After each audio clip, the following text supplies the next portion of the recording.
Brittany sent this to you. It was just like an original packet. Guys in the building did a Site good plan job. review, 2 copies, the staff review. Printout was different. Yes, Oh, the thank you. printout was Thank you, different. thank you, So thank you. she just gave you 1 copy of the special. Electronic, this is the Yes. printout mod. Thank you.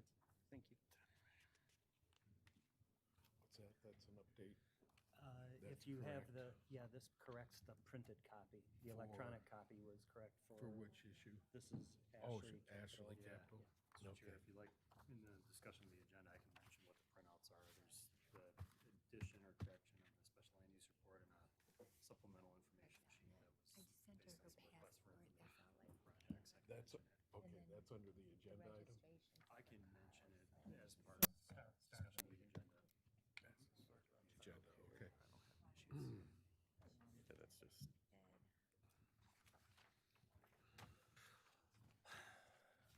We'll be like, right?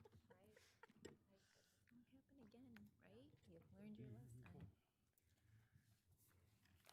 You're a few minutes early in traffic, even the back way.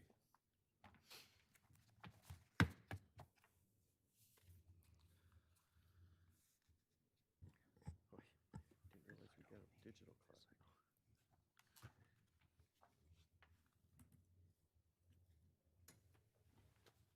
Where's the, where'd I do with it? There it is. Okay.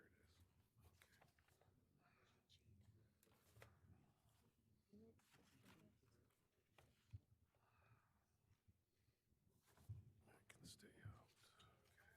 Just in case.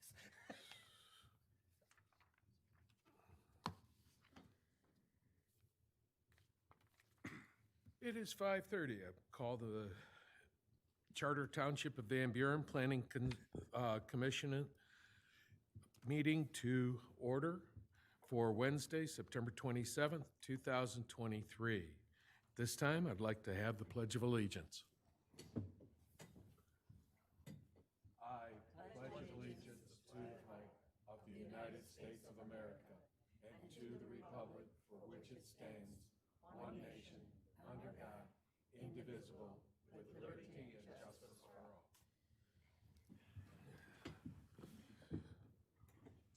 Okay, can we have a roll call, please? Here. Peter Creel is excused. Bernie Grant. Sherry Budd. Here. Jackson Paul. Here. Jeff Jar. Here. Brian Cullen. Here. At this time, we have an agenda before us. Director Power, you had some comments concerning the agenda? Thank you, Mr. Chair. Just for the Planning Commission's reference, there are a couple of printouts in addition to the packet materials you previously received. The initial print packet had an older version of the staff report for one of the Ashley Capital items on tonight's agenda for case 23031. So this new printout is a supplemental sheet that's the new special land use report, which is what's on the digital packet online. So that is included online. It just was not included in the print packets. There's also some additional information that the Planning Commission requested, and I'll go over some summaries of that information for both cases, both development cases on tonight's agenda. That will also be posted to the website under presentations for tonight's meeting on the Planning Commission agendas page. But I've just also printed it in hard copy format for our planning commissioners to reference tonight. So just a couple of additional sheets with tonight's agenda. Okay, thank you. Do we have any other actions from the commissioners concerning the agenda? I would entertain a motion. Mr. Chair, I move to approve the agenda as submitted. Support. We have a motion by Commissioner Jar, support by Treasurer Budd. All those in favor signify by aye. Aye. Aye. Opposed? Also before us is the minutes of the meeting of September 13th, 2023. Any additions, corrections to the minutes? Do we have a motion concerning the minutes, acceptance of the minutes? I'd like to make a motion to accept the minutes of September 13th, 2023. Support. We have a motion and a support for accepting the minutes of September 13th, 2023. All in favor? Aye. Opposed? Motion carries. We don't have any correspondence or announcements. We do have a public hearing. Item number 1, text ordinance or zoning ordinance, text amendment, childcare uses. The proposed amendments that will grant the Board of Trustees the ability to modify minimum required separation requirements between licensed group daycare homes upon recommendation from the Planning Commission, based upon certain findings regarding traffic management, and will define the measurement used for minimum required separation distances. The amendments will include updates to section 5.111 of the Van Buren Township zoning ordinance, development standards for specific uses, daycare or child care group home. Do I have a motion to open the public hearing? Mr. Chair, Commissioner Jar. to open the public hearing. Support. Motion and Thank a you. support to open the public hearing. All those in favor? Aye. Opposed? It is open. Do we have any public comment concerning the daycare homes? Through the chair, Commissioner, or Director Power? benefit of the members of the public, just a summary, and it was stated in the agenda item that you referenced, but so that folks here and maybe who saw the public notice know what this is pertaining to, it's that our zoning ordinance contains some standard language regarding a minimum required separation distance between group daycare home facilities, among other institutional uses. We have reviewed this and looked at modifications to allow some flexibility in that regard, to look at circumstances in which the required 1,500-foot separation distance between two group daycare home uses in the same neighborhood could be adjusted. State law does allow the township to do that. Our zoning ordinance was written more rigidly, and so we're just modifying it to make that particular point a little bit more flexible in accordance with state law. So I will also mention there is a Zoom meeting tonight where public comments can be made. So if you are on Zoom, you can raise your hand virtually or enter the chat or dial *9. But I don't see any remote participants other than myself logged in, so I don't see any Zoom comments. Okay, do we have any public comment? Anyone from the public would like to make a comment or concern about the group home ordinance change? Yes, please come forward. State your name and address, please. I'm Kim Youngless. My address is 13657 Country Walk Boulevard in Van Buren Township. And I believe this is in regards to me. I am a licensed home daycare, and I would like to expand my license to become a group daycare, just because there is a huge need in Van Buren Township for childcare. However, there is also another group home daycare in our neighborhood, which is preventing me from expanding the license. So this is where I think the change of wording comes in, so that I am allowed to expand my license. Okay, thank you. Any other comments from the public?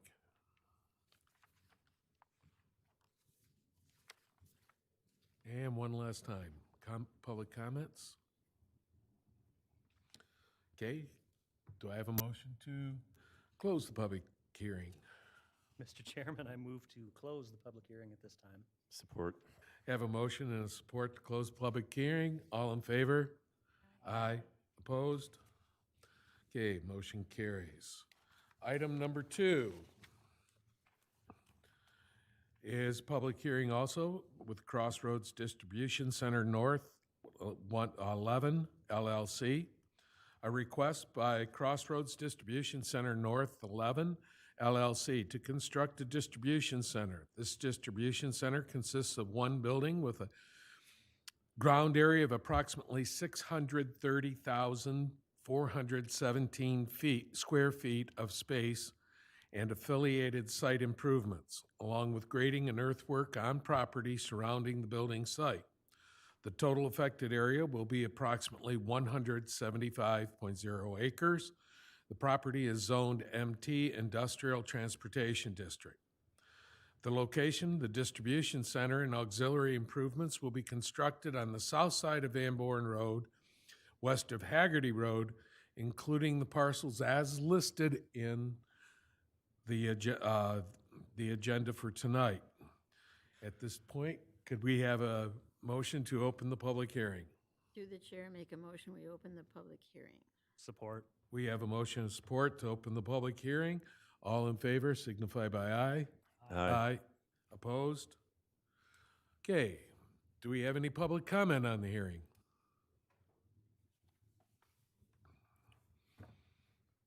Susan Farr, 6960 Haggerty Road, Van Buren Township, 43-year resident. I have been fighting Ashley Capital, as some of you know. I don't care if they build 40 more warehouses, but let's stop them till they do their obligation to fix Haggerty Road. They took it over from Wayne County. I called Wayne County, and they said if they were to take it back, it would be 5 years from the date that they take it back.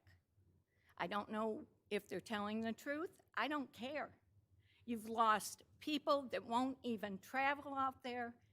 A tire came off of a semi, turned a vehicle around, put it in a ditch, and the tire bounced into our yard, almost killing my husband. If he had not heard the explosion, he would have still been moving on the tractor. Thank God there was an explosion. They never found the tire till Kim and John cleared their property. It was almost to 275. You know how fast that tire was going. Every winter it floods, ice this thick. The guy up the street couldn't even do anything with chopping it. We have cars all over. 17 cars in one night. You get woke up all night by people knocking on your door. You people don't care, and Ashley has you right there. Do something. They took over that road, make them fix it. No more warehouses till that road's fixed. Or someone will die. Thank you. Do we have any other comments from the public? Sir, you can go on my Facebook, 48111, and on Haggerty Sub, read the comments. Sue Farr, look it up. It's not private. See what the people are saying Thank you. instead of listening to them. Any other public comments? Don't pass, I'm doing it. I have to go home to a sick husband.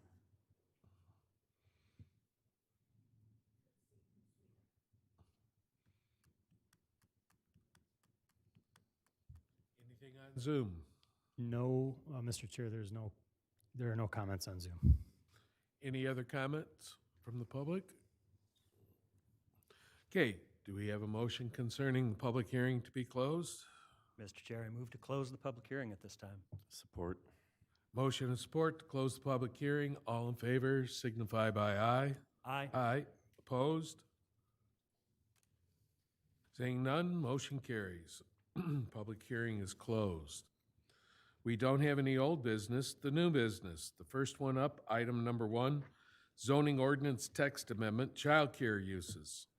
The proposed amendments that will grant the Board of Trustees the ability to modify minimum required separation requirements between licensed group daycare homes upon recommendation from the Planning Commission based upon certain findings regarding traffic management, and will define the measurement used for minimum required separation distances.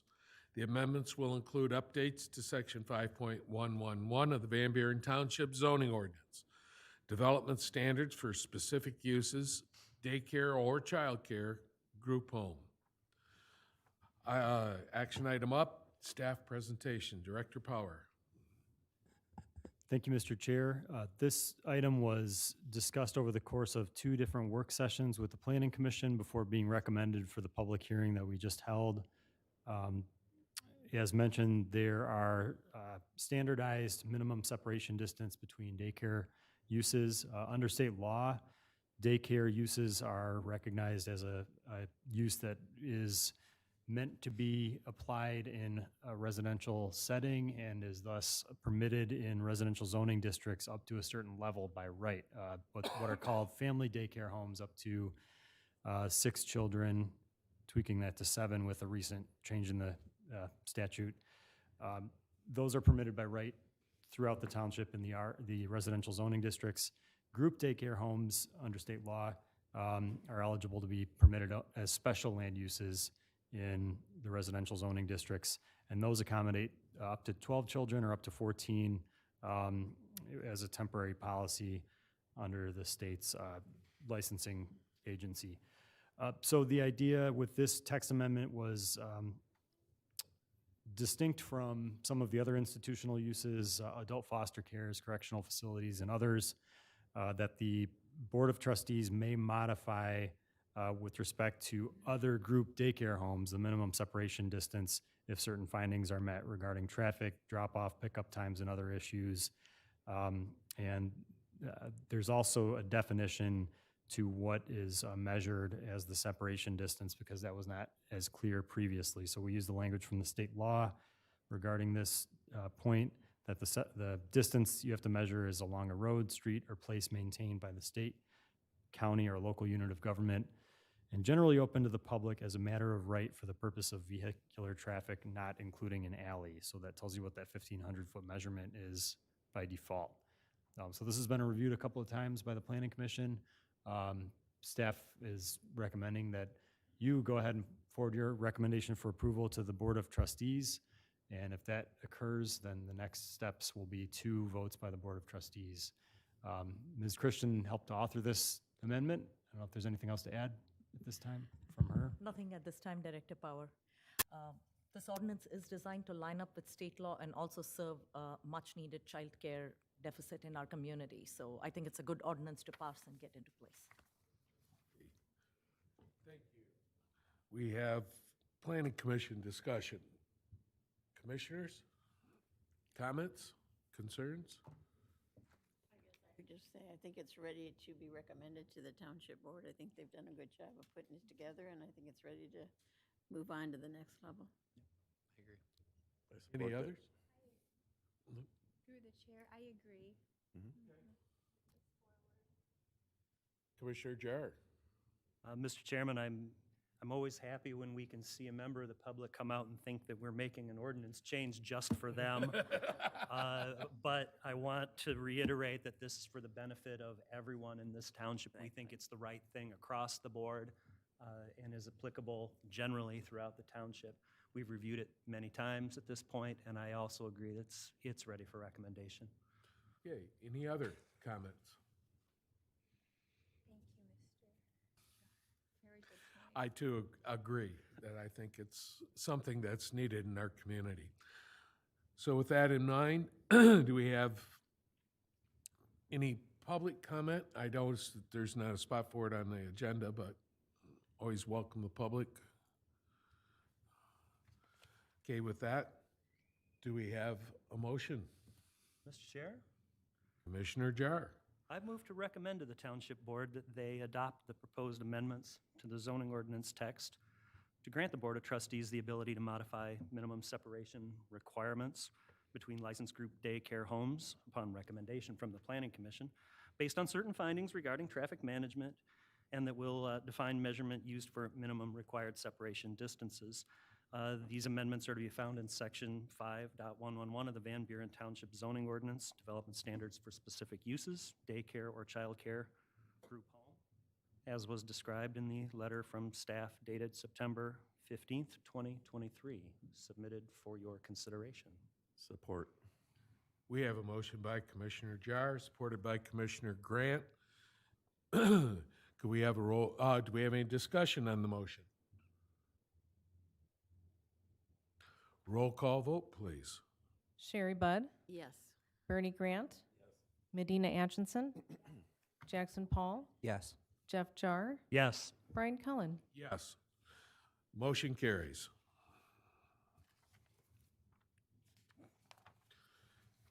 Item number 2, Crossroads Distribution Center North 11 LLC, special land use. A request by Crossroads Distribution Center North 11 LLC to construct a distribution center.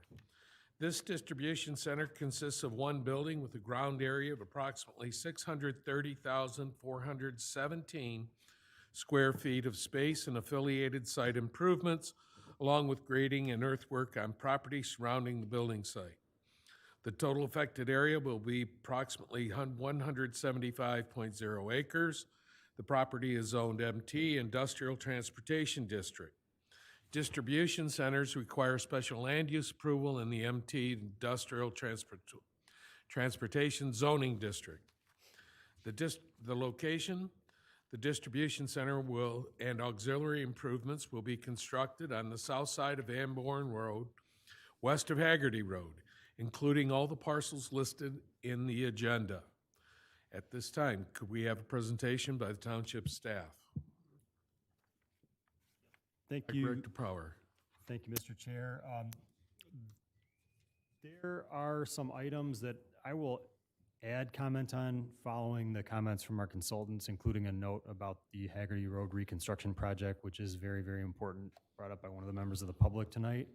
But before those general items, I would like to just turn over the review comments to our reviewing consultants. First, the senior principal planner from McKenna, our planning consultant, Vidya Krishnan, to go over the special land use aspect of this request. And just note there's a special land use aspect of the request as well as a site plan. So Ms. Krishnan will go over the special land use aspect first. Thank you, Director Power. Members of the commission, as was summarized in the agenda item itself, the request is from Ashley Capital to construct a new building, which should be Crossroads North Building 11 on the site that is shown on your screen. Most of the development area of the site is zoned MT Industrial Transportation. If the Planning Commission recollects, in the last few years, Ashley has assimilated a whole bunch of parcels. They were subsequently rezoned from their various designations. So some portions of the site where building is not going to be there, but grading is going to be done, is M1 Light Industrial, and the western portion has a sliver of R1B. The site describes the development as a speculative building for multiple future tenants to be used for warehousing, light manufacturing, and distribution. So in the MT, Industrial Transportation District, where the actual building and all associated development is located, light industrial and warehousing is permitted by right. Distribution centers are a special land use, which is why they are before you tonight. The zoning ordinance has some general standards based upon which we review every request for special land use, and then specific standards for distribution centers. I'll summarize the general standards first. The first criteria is, will it promote the use of land in a socially and economically desirable manner, and for those landowners and residents who are adjacent to it and the township as a whole. Now, the site is a distribution center and is located in an area with similar uses. We have Crossroads North Building 5, we have Building 6, and then we have Crossroads South with similar larger distribution center buildings too. So the land proposed for Building 11 is undeveloped and largely non-adjacent to any residential uses. It does abut existing residential use to the northeast. If you look at the small parcels where it jogs on the northeast corner on Van Born, those are still zoned R1B. There is a significant greenbelt proposed around the entire perimeter of the property, and the stormwater detention basin is proposed to adequately buffer the industrial use. The distribution center actually has built many of these, and they serve a niche market for distribution center buildings that are of this size and this magnitude, and there is a specific clientele that actually uses their buildings. Any impacts that will result from the size of the building or other site improvements are addressed through measures that I will denote in our site plan review letter at a later time. Is it necessary for public convenience at that location? Now, the use is located on the northern edge of the township of Van Born Road, which is in close proximity to Ecos Road and the interchange that gets it to I-275. It is a convenient trucking route for the proposed use, subject to improvements to Haggerty Road being made, which will be discussed by me further down in this review letter, by the township engineer also when we do the detailed site plan review letter. Is it compatible with the adjacent uses of land? The site is adjacent to existing industrial uses to the south, which is under common ownership. with the project site, a 350-foot wide utility easement, which is the ITC corridor, which borders it entirely along its west. Now, it is the ITC corridor which is zoned R1B, single-family residential. And the reason it has been kept R1B is to ensure that at no point of time is the corridor ever built upon. Because it's adjacent to an industrial district, the setback requirements are so much that that corridor will remain as a buffer in perpetuity. A landfill and other industrial uses are under Canton Township's jurisdiction to the north. There are some residential uses, as I mentioned, to the northeast side, but are buffered by one of the conservation easements, greenbelt, and a detention pond. Is it designed and located and operated such that public health, safety, and welfare will be protected? Now, the site involves dedicated conservation easements. When the site plan is put up, you will see that the northwest portion of the site, the parcel that is not included in yellow, if the Planning Commission recollects, that is the Frankill parcel that came before you for a rezoning. The parcel was rezoned from R1B to M1. However, the parcel will never be built upon, and under the requirements of Eagle, it will remain in a conservation easement in perpetuity. In addition to that entire parcel, there are also additional stretches of conservation easements that are on the south side of Building 11, slightly to the southeast of it, and all along the west side. These conservation easements will be recorded so that they can never be built upon. Director Power, do we have a site plan that we can show the conservation easements on the screen, which might be helpful? On this screen, I do not, but I will find one to reference a little bit later in the agenda. Sounds good, thank point. you. One of the concerns, very valid concerns raised by a resident was the traffic concerns on Haggerty. Those concerns have been around even when Crossroads North Buildings 4, 5, and 6 were built. Both Ecos Road and Haggerty Road are under Wayne County's jurisdiction, and at the time, the applicant was required to do a detailed traffic study, which resulted in improvements to the Ecos Road intersection, addition of acceleration, deceleration lanes, and fixing of a light over there. Haggerty Road has been on Wayne County's to-be-fixed list for a really long time, and it is well overdue, as any one of us who's driven down the road knows. So at this time, I believe it is slated for full reconstruction in 2024. I will defer to the township engineer, who would know better than me on the exact timeline of that. But the road is fully stated for all reconstruction. And at the time, if you look at the site plan, there is a new access drive proposed, which is coming perpendicular of Haggerty Road, entering into Ashley's Crossroads North property. There will be a light installed at that intersection in order to allow for traffic movement safely on Haggerty Road and not just have additional truck traffic add on to the road without precautions. The applicant did submit a detailed traffic study that is dated November 2021. At the time, the applicant did have their concept plans for the site set, so that plan does take into account. The traffic study was done by Fleece and Vanderbrink, which are well-known traffic study engineers. That traffic study does take into account the proposed access drives on Van Born, the access drive onto Haggerty Road too. It was taken into account when the traffic study review was done. While the traffic study did not recommend any major improvements necessitated by the addition of Building 11, Wayne County's reconstruction of Haggerty Road from Ecos Road to Van Born Road and the addition of the traffic light should help address the long-standing concerns that have been impacting the residents in that area. Can it be adequately served by public services and facilities? This proposal is considered, we are calling it Phase 2 of the Crossroads North development. As such, significant development and improvement to the utilities and services in this area have already been done. Any additional utility service leads required for Crossroads North and any future buildings will be reviewed for adequacy by the township engineer in order to meet all of the township standards. Will not cause injury to any other property in the neighborhood in which it is to be located. Now, much of the surrounding area is planned and zoned for industrial uses and also master planned for industrial uses. Many of these projects have been constructed in recent years. Any adverse impacts that can result from this property is to be mitigated by the extensive conservation easements that will be placed on this property. And those conservation easements are something that the applicant has already drawn up legal descriptions for, but I believe they are in the final stages of completing it so they can get it recorded. And I will leave it to the applicant to address the exact timeline when those easements will be recorded. Will consider the natural environment and help conserve natural resources and energy. As I mentioned, the applicant's first step was to work with Eagle on it, and Eagle has had a significant say on the wetlands and the wooded areas on this site and along its perimeters. The distribution center is within the provisions that require special land use approval and conforms to the applicable regulations of the MT zoning district, subject to our review comments further in this letter and in our site plan review letter. And it is also related to the valid exercise of the township's police power. Now, in addition to these general standards, there are specific criteria for distribution centers, which I shall summarize.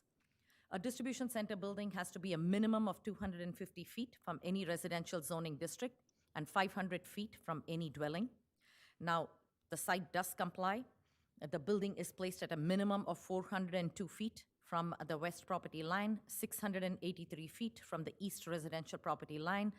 The minimum setback, the closest to a dwelling, would be on the other side of the ITC corridor at a distance of 907 feet from the rear west side of the building.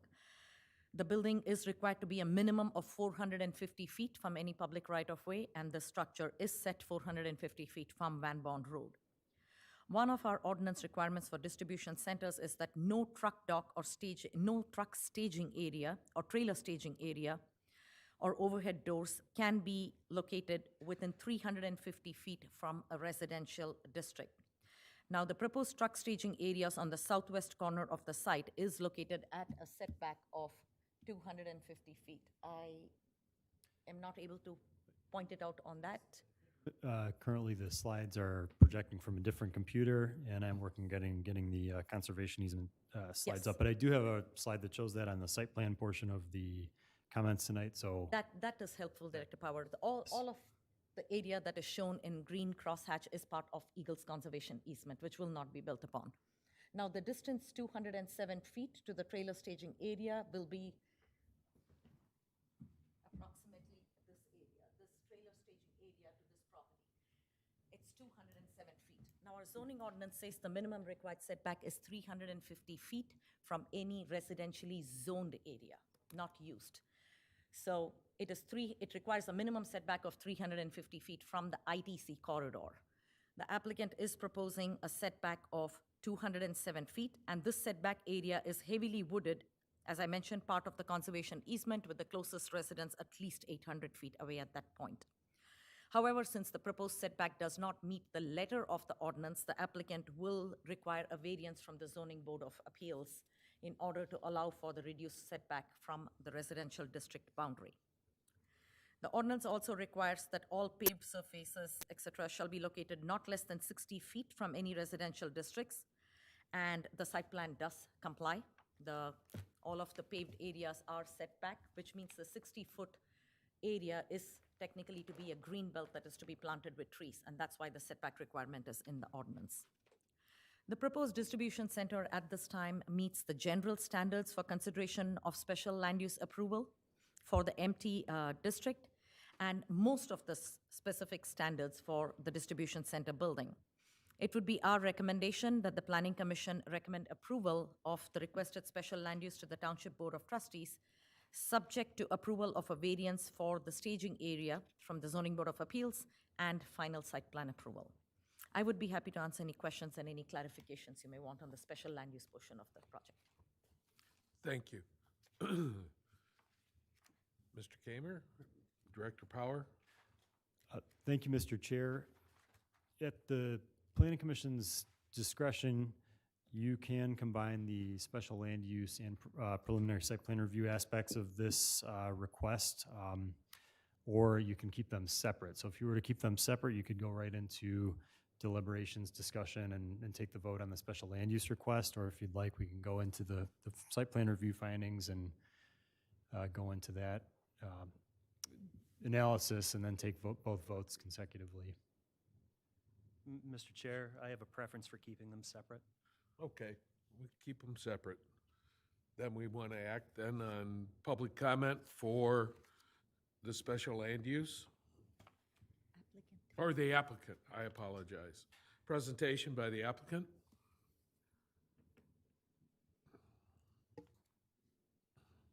There it is. Good evening. Kyle Morton from Ashley Capital. So we really only have one presentation, so it will cover everything. So do you want me to cover all that now, or would you? Is it okay, do the commissioners have a problem? I'm going to steal a lot of Idiot's thunder, Passing this probably. along until the site plan? Yes, I believe it would be good for the applicant, in which case my site plan review, I won't be going through all 11 pages or whatever of it. I can be brief and address additional questions or items that Mr. Morton may miss. So he can go over the details and specifically address the Haggerty Road construction issue too, which came up.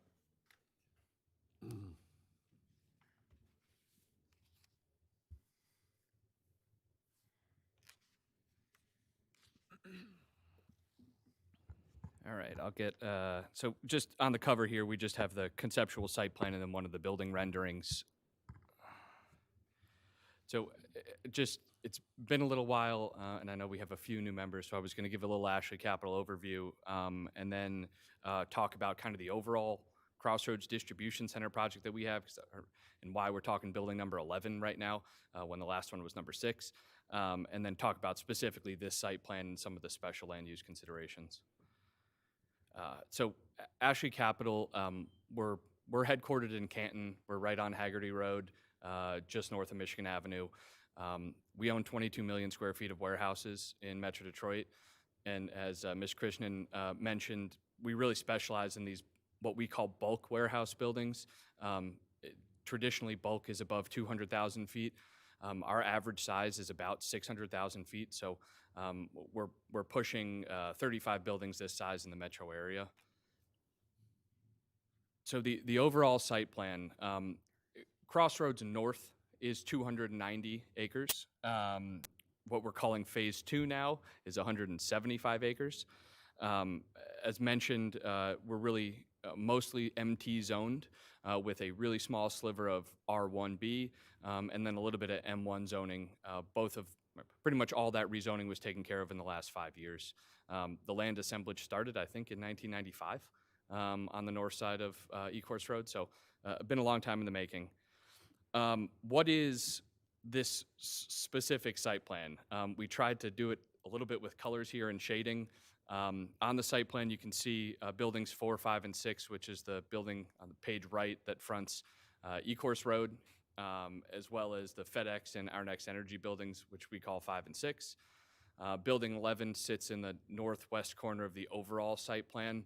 And then we have that darker road which runs east-west at the half-mile point, which will then connect 4, 5, and 6 and Building 11 to the new traffic signal that'll go in at Haggerty Road. So Building 11 would have access down to Ecorse, up north to Van Born, and east out to Haggerty Road. And it's really hard to see on this page, but as part of the request currently, we're actually going to build the landscaping berm and install the landscaping and irrigation along Haggerty Road. Even though buildings 8, 9, and 10 are not a part of this, we wanted to make sure when Haggerty Road was completed within the next year that we had our landscaping installed and it looked as nice as it could be. There's one minor note at the end. So buildings 8 and 9, we're hoping to submit for that site plan approval by the end of the year. There are 2 other buildings, roughly 250,000 square feet apiece, and we were trying to separate these largely due to the speed required for this one project. And we have a potential tenant we're talking to, which I'll cover in a little bit. So the building, for all intents and purposes, is very, very similar to buildings 5 and 6 in terms of size. Those were both 660,000 feet. This is 630,000 feet. Architecturally, they are the same. We've got the glass and the paint samples over there, but in terms of looking at those buildings, this will be a relative mirror image of those. We plan these buildings for up to 8 tenants. We are planning this as a speculative development, meaning that the moment we receive approvals, we'll start the project regardless if we have a tenant commitment. We do have a tenant who we are speaking to right now who has not signed a lease. They are looking for 400,000 feet of the building, so there are a few unique components to the site plan. This tenant would take the southern 2/3 of the building, so basically from the detention pond north. That's why we have some additional trailer staging and less car parking on the south side than our typical layout would have.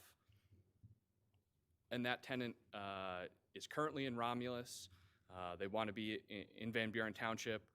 We've been struggling trying to find them a location due to some wetlands-related issues, and they need this building by the end of next year. So that's why this was kind of pulled out from the other buildings. An aerial photo of over the detention pond on the west side of the site to Building 6. So this is what Building 11 will look like. Same building, same height. It's just slightly narrower and slightly longer just based off some of the site constraints. It's an image that we put in our marketing materials. I know the text itself is very hard to see from this scale, but we think it's a helpful image of what these look like in terms of cross-section, the trailer staging, the drive-in doors, and kind of taking a rendering of what this looks like on the inside. So this is the representative image of what the building corners will look like, so very similar to buildings 5 and 6. This would be the car lot in the southeast corner. Is middle office pods that are on the east and west sides of the building. We add some additional glass and have when the buildings are this long, they're almost a quarter mile long. We have needs for small offices or break rooms, restrooms, so that's what these center offices are for. So it'd be helpful just to pop in an image of what the site looks like currently. We've got some drone footage, and I just took 2 still images from it. So this would basically be where the detention pond is, looking north. And this is this is Van Born Road looking south. So really what we spend a lot of time working with Eagle on is keeping trees in place and making sure the building stays in the footprint between these 2 wooded areas.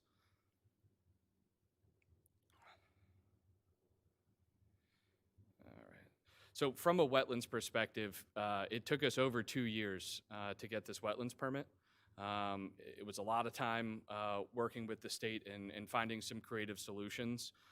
So what we were tasked with is not impacting any of these trees that are on site, maintaining the trees, adding some actual on-site creation areas. So they wanted us to create at least 7 acres of wetlands on site. So even though we are impacting wetlands, we are creating new areas of wetlands on site, which helps with our buffering and setback both to the residential in the northeast, which you can kind of see that purple area in what would be north of future buildings 8, 9, and 10, and then near the detention pond, which is the area we'll talk about for the zoning board variance request. The unique part of our permit, which came down to part of the delay for a year with Eagle, is they wanted us to actually acquire these neighboring 4 parcels. They're 76 acres. It was a mix of industrial zoning and residential zoning. And we acquired all of those in June of this year, and they will all be going under an Eagle conservation easement. So all 76 acres of this hold out one small little piece in the northeast corner that's actually a current towing operation. All of that will go under a conservation easement, and none of this can ever be built on. So this was part of our bargain with Eagle on our permits, and this is part of our mitigation, and they call it mitigation as conservation, is how we did. So likely this will be given to Southeast Michigan Land Conservancy, and they'll have an endowment to take care of the property going forward. If it does go to Southeast Michigan Land, it actually has to be accessible to public. So we're working on that with them. I wouldn't proclaim to be an arborist, but a lot of the land on the east side is apparently some very high quality wetlands that are pretty rare to Michigan. So they're excited to be able to hike in there, walk in there, have some trails in there. So that's what we're working on with Eagle and the Land Conservancy. So this was a slide I had up earlier when I accidentally stole control from Director Power. I tried to show the 4 areas are the Franco properties in red. Those will all have conservation easements. And then the 3 areas that are on site, which are part of the overall 175-acre submittal, those will also have conservation easements on them. The ones in the southwest and the northeast are actually going to be wetland creation areas, meaning we will have to plant additional materials in that area to create wetlands.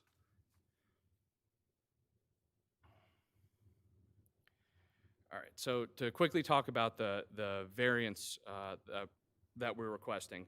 So a lot of this is based upon the unique site constraints. We have now, we have wetlands and a conservation easement on the east side, and we have wetlands and a conservation on the west side. We have a very small area in which we can fit a building, and it got even smaller as we move forward with the process with Eagle. So originally, the building that we'd proposed for Building 11 was 950,000 feet. So we have lost about a third of the building having worked with Eagle. We are currently, as Ms. Christian mentioned, the code requires us to be 350 feet away from residentially zoned property. We are currently 350 feet away from the ITC corridor. The question really comes about is the small portion of the site, which is very hard to see. We have a very small sliver of residentially zoned land on our property that already has or will have a conservation easement on it and has regulated wetlands on it.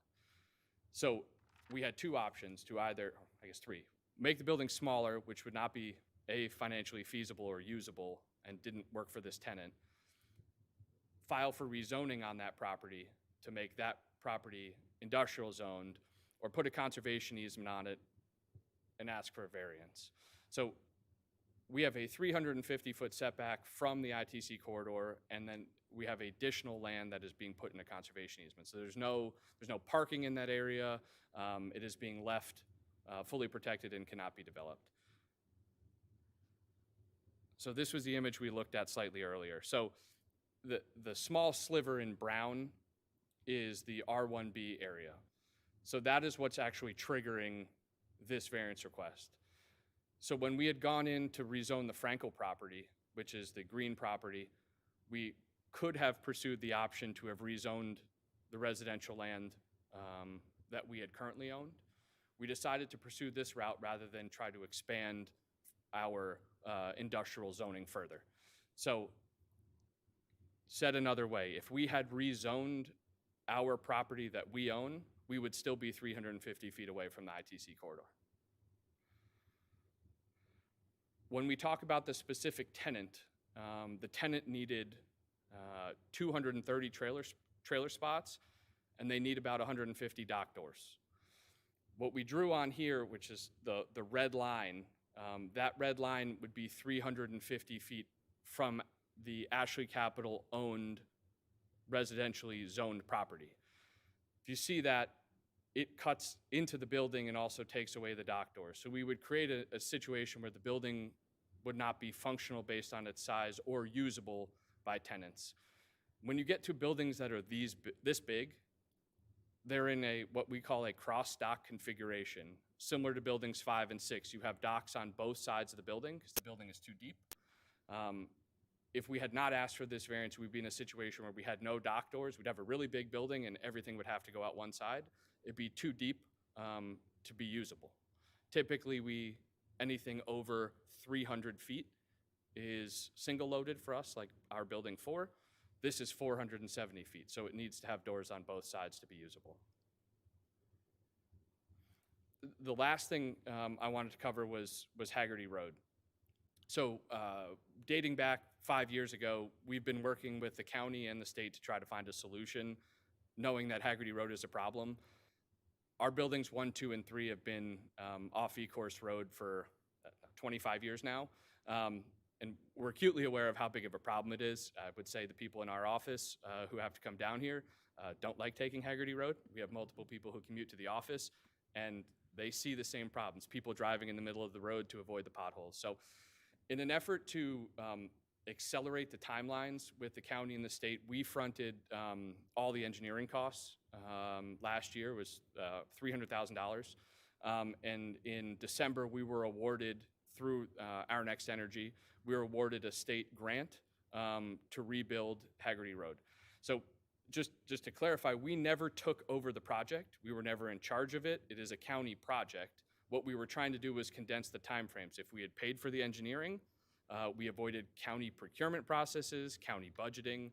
We basically said, here's some plans, go bid it out and go find some money for it, rather than let's spend 2 years trying to have the county design it and appropriate funds for it. As of, wrote this down, as of August 2nd, the state gave the county the notice to proceed. They've bid the job and there was a low contractor. So the road reconstruction will run basically just north of Ecorse to just south of Van Born, and will include a new water main, which is one of the township's projects. I know that you guys have been following that. So everything we are hearing is that the road project will start with the water main. That water main work will start this winter, and that the road will be completely reconstructed in 2024.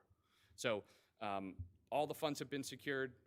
Now it's time for the county to award the project and let the contractor go. So every time we'd previously been up here, it was, we don't really know when, we don't know how it's going to be paid for. All those items have been secured at this point. Not much to talk about on this. I just had a internal site plan or internal lease plan and our floor plan. It's kind of an architectural image if we needed to talk about it.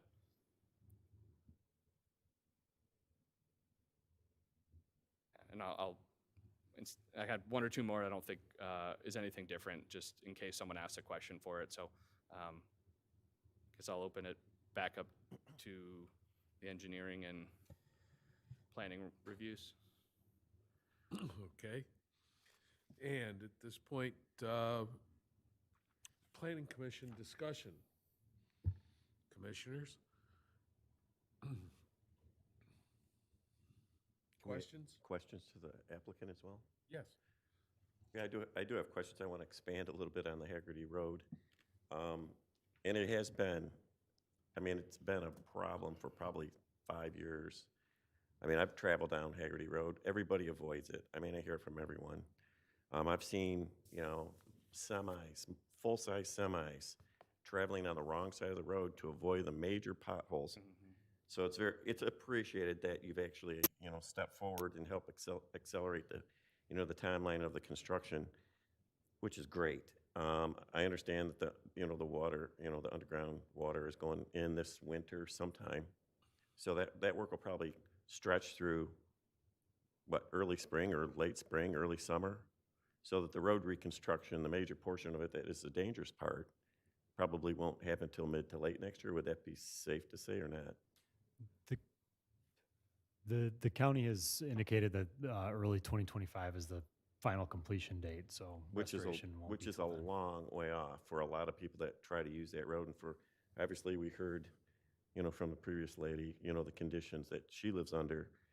So I guess my comment would be, is there someone that can provide a temporary solution for safety purposes? Because I can guarantee you with this winter coming and then the spring cycle, we'll have potholes probably almost exceeding 1.5 to 2 feet deep, because I've seen them already. In a lot of cases, if you just fill those potholes, they're popping back out with the first semi that runs through there. So I would like to see, I have no power to enforce it, but on behalf of the residents of Van Buren Township and the people that use that road, I would like, maybe the applicant, as they've already stepped in, to help encourage or step up to provide a temporary safe means to pave. I know it can be a temporary paving over that road in asphalt, maybe not the final design, because the final design will take into account all the underground, all the stormwater runoff, but at least a temporary paving to make it safe for the winter, to the point where construction starts. or finishes, that is. That's my only comment. Okay, others? Commissioner Jar?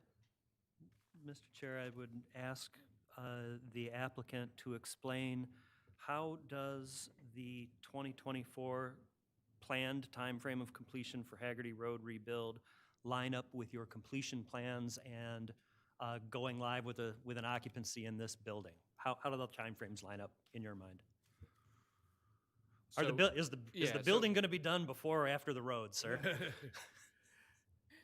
The answer is based off when the county actually moves and makes. So this grant was originally received from MDOT and awarded in December of '22. So we are really at the point where it's, let's go, let's start. They had some progress clauses in the original contract that required them to be done by end of construction season next year. Unfortunately, we really aren't a party to the. Understood. If I could ask just a clarification, when do you think that the building will be ready for occupancy? What time frame? What year? What The month? end of 2024. So approximately Correct. lining up with the planned completion Correct. for Haggerty Road if the plans go forward Correct. as we're hearing. And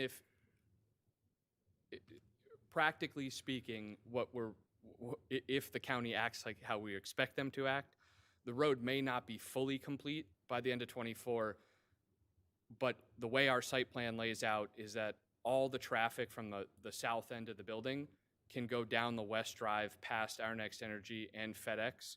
I'll see if I can find a diagram that makes sense. And they get to the signal at Ecorse Road. So just in a worst case scenario, if we reach the end of next year and they're planning on phasing construction, to the best of my knowledge, one side of the road then the other, if they just outright closed Haggerty Road, which they would not do, they closed Haggerty Road for 6 months, we would still be able to get all of our traffic to go from our building down to the traffic signal, Ecorse Road to 275. So You have We have a basically kind of a- mitigation plan in a short-term mind, contingency short-term. plan, if you want to call it that. Understood. I think I have another question regarding the traffic light that's being installed. Is that traffic light also a Wayne County thing, and is that dependent on Wayne County doing the roads, or will that light go in regardless of the state of the road repair? the traffic signal is a component of the overall road contract. It is part of the plans that were approved and part of that what was bid. So that will happen simultaneously with the road reconstruction. Okay. And the funding was approved for that and is specifically noted in the plans. Through the chair. You mentioned that you're working with a potential tenant from Romulus. If that was to fall through, would this still be completed by 2024? Because I know you mentioned you moved this one away from the rest of the plan because you want to get that in. Mm-hmm. If that were to fall through, would you loop this back in with the rest of your project, or would you continue? Would you still try to get this done by next year? If that tenant went away, we still intend to start this building on a speculative basis. We may not, there'll be certain costs that we have to pay to accelerate through this winter, construction-related costs. We may slow that down a little bit and we sneak into the first quarter of 2025. The big push is that tenant needs the building by, I think it's November 1st, 2024 for what we call setup. So that's the date we're solving for. What I didn't want to do is submit 3 or 4 buildings at the same time, and it turns into a complicated ordeal in which Building 10 would also need special land use, but we don't know the footprint of that. 8 and 9 don't need special land use, so we tried to make this a little bit more bite-sized in the approach. Sorry, I said it is phased. Basically, it's a phasing. It's a Correct. phasing process. Correct. Correct. Other commissioners? I'd like to talk about the variance for a moment, if we could. Okay. If there are no more comments on the road from the commission. The variance that you require is, I was ready to just say, hey, normally when we're doing a special land use, we don't like to make a recommendation that requires a variance to our township board. We like them, we want that wrapped up so that you don't have a contingency through the zoning board. And this isn't really the right forum for talking about the pros or the cons of your zoning board request, right? That's what the zoning board is for.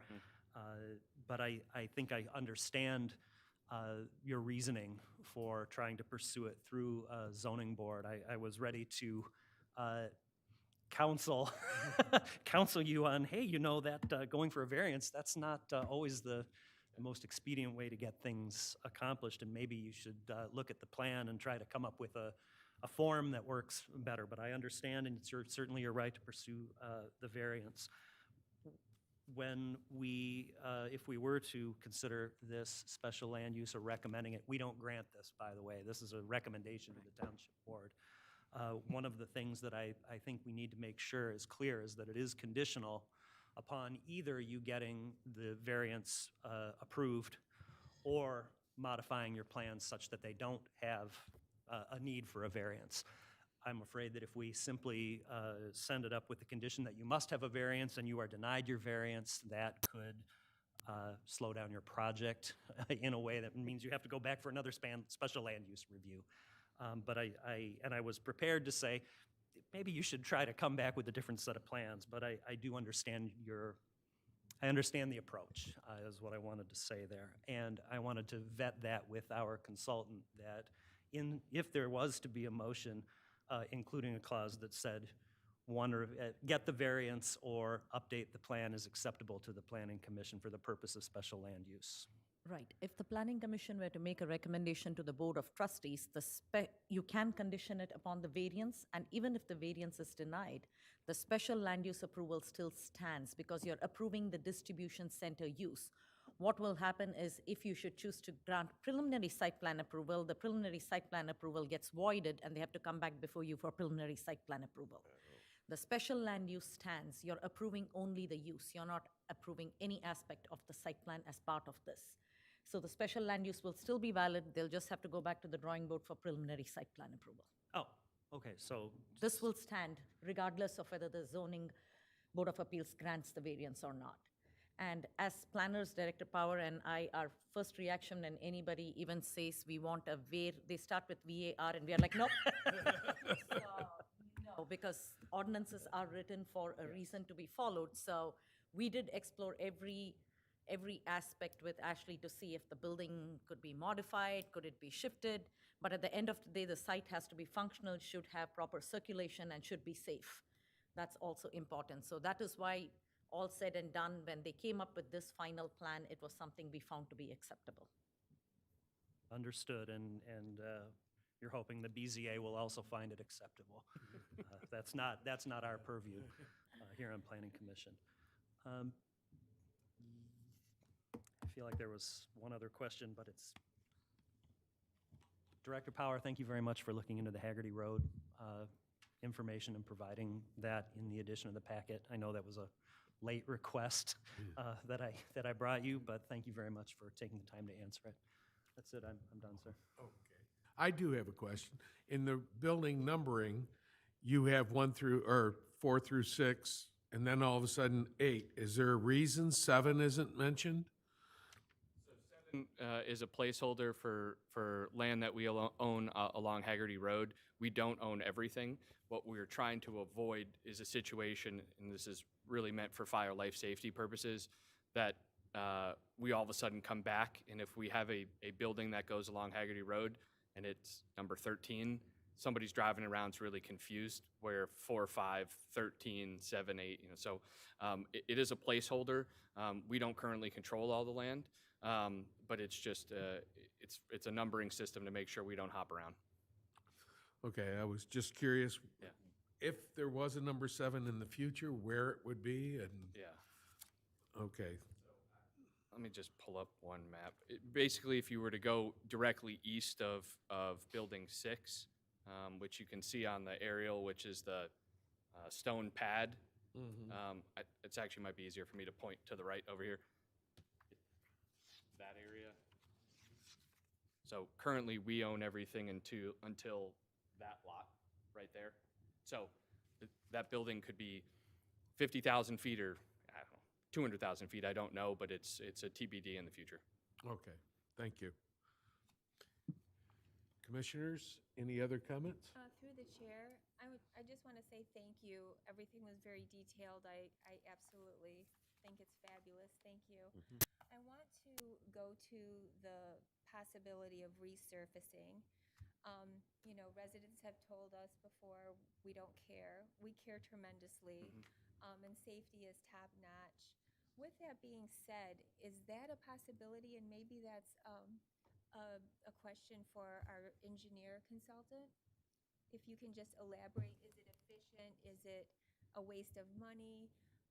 You know, So typically what happens when you have a road in this condition, when we do pavement analysis, you go through, I won't get too deep into it, but essentially you either rehab the road, which would be a resurfacing, or you fully reconstruct the road. The reason why roads fail is because the surface starts to deteriorate and then the base underneath the road starts to structurally, it can't hold the weight. And that's what's happened to Haggerty. There's so much truck traffic that if you were to go and pave, let's say, you know, what they call a mill and fill, and you were to pave or grind off the top 3 inches even, and then place it back down, the road would most likely look how it looks now within a month of traffic. There's so much weight that gets transported through that road. It's putting a Band-Aid, you know, for a cliche, a Band-Aid on a flesh wound. I mean, it would look nice for a couple weeks and people would be really happy, and you would get either loads of traffic, you get rainstorms, drainage issues. There are so many things that go into the design of the road. It's not just placing pavement on top of it. There's drainage underneath that causes issues with the subsurface. Based on what Mr. Morton mentioned and what we know of the project progression, if the water main does go in first, which is on the west side of the road, the thought is that the phasing would be that the west side of the road or the southbound lanes would be constructed, I don't want to say concurrently. We didn't design the road, so I don't know exactly how they plan to phase it, but there will be enough disruption with, I think, the water main install that based on my professional opinion, they're not going to be able to just leave the road as it is. If something were to happen where they got through the construction season and they weren't able to finish, they would have to do something to maintain that road for safety purposes. So to answer your question, is it economically feasible or would it be a waste of money? I would say yes. Now, are there things the county could do to make it safer, as in fill in potholes, maybe regrade the shoulders? Things like that are standard practices by road commissions that would look at the safety of this road. Now, is that something that Wayne County has in its sights? I don't know. I mean, we've seen how long this road has gone, you know, untouched or unnoticed, but I do understand the concern, and I think there are things that, you know, pothole maintenance and a few things like that, but with the impending reconstruction of the road, I also think you're going to have a difficult battle with the county to put money into something that eventually or essentially is going to get removed in 6 months or 8 months. Yeah, there still needs to be some type of maintenance plan, whether it's just continually filling them in or not. Then I understand that you're right. I believe that as they put the water main in, they will construct that side, which means it will go down to a 1-lane road and it'll only be one way, right? That's basically what they did with the other end of Haggerty. Yeah, I'm not sure. And, but the thing is, this is not your typical pothole, condition in the springtime. I mean, this is literally 2 feet deep holes. They're continuous to one another to the point where I've gone and tried to negotiate in and around them, and I've seen semis doing it. It's not gonna last. It's not gonna be good enough until they start construction and get it complete. And I don't think it's your problem, quite frankly. But the thing is, something has to happen to keep people from damaging their cars and from causing some major accidents that will happen. So something needs to happen other than nothing. And I understand your concern for, is it a waste of money? I mean, to me, is safety for people that use the road a waste of money? So somebody needs to maintain that road, and it needs to be brought up. Honestly, it's embarrassing. It's been that way 5, 6 years, and it gets worse every year. And it's not just, like I said, it's not a few potholes.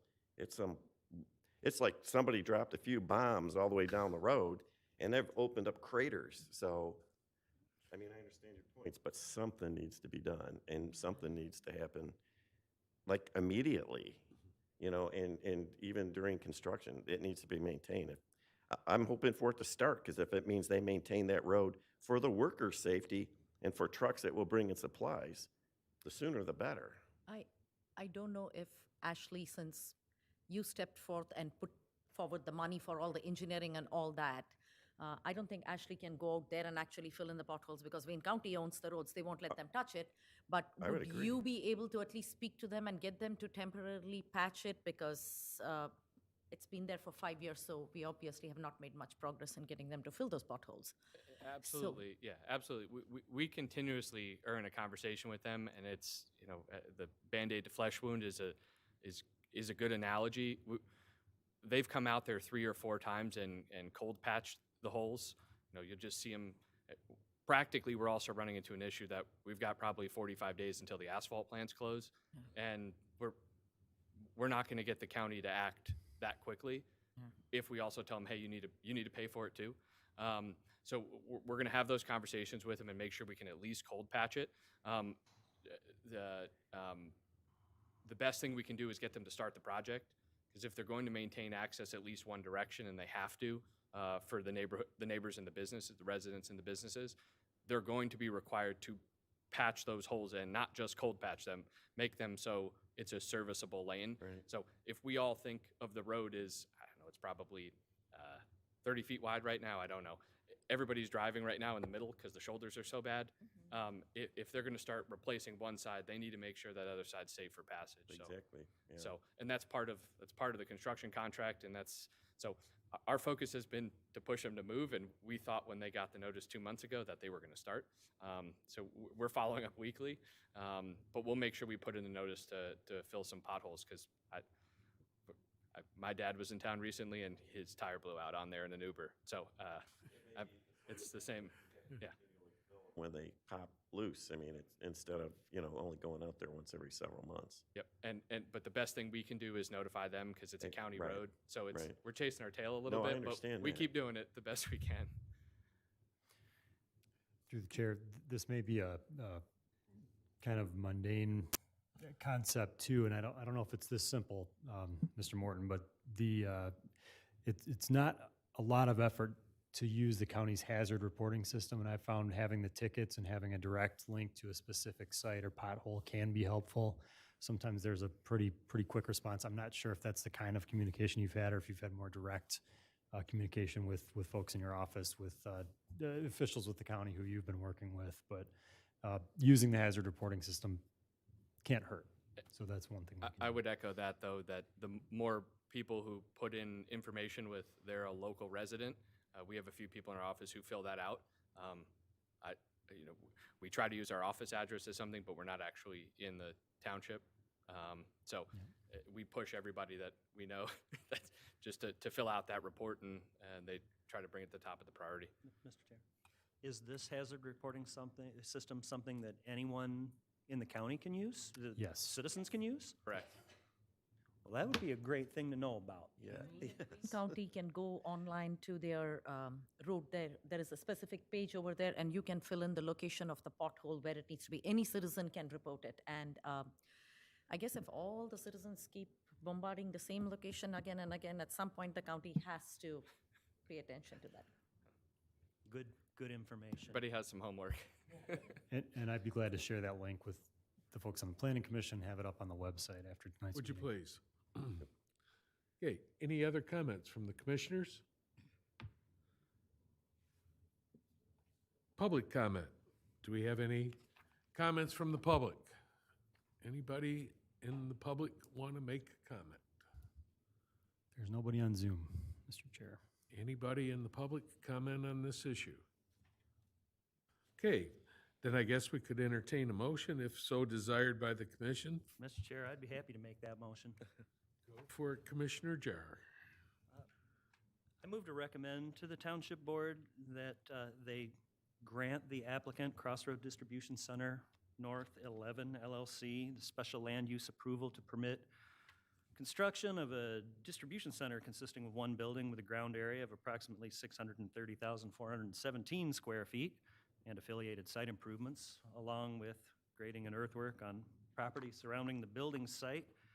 That site being located as described in the agenda item due to its length.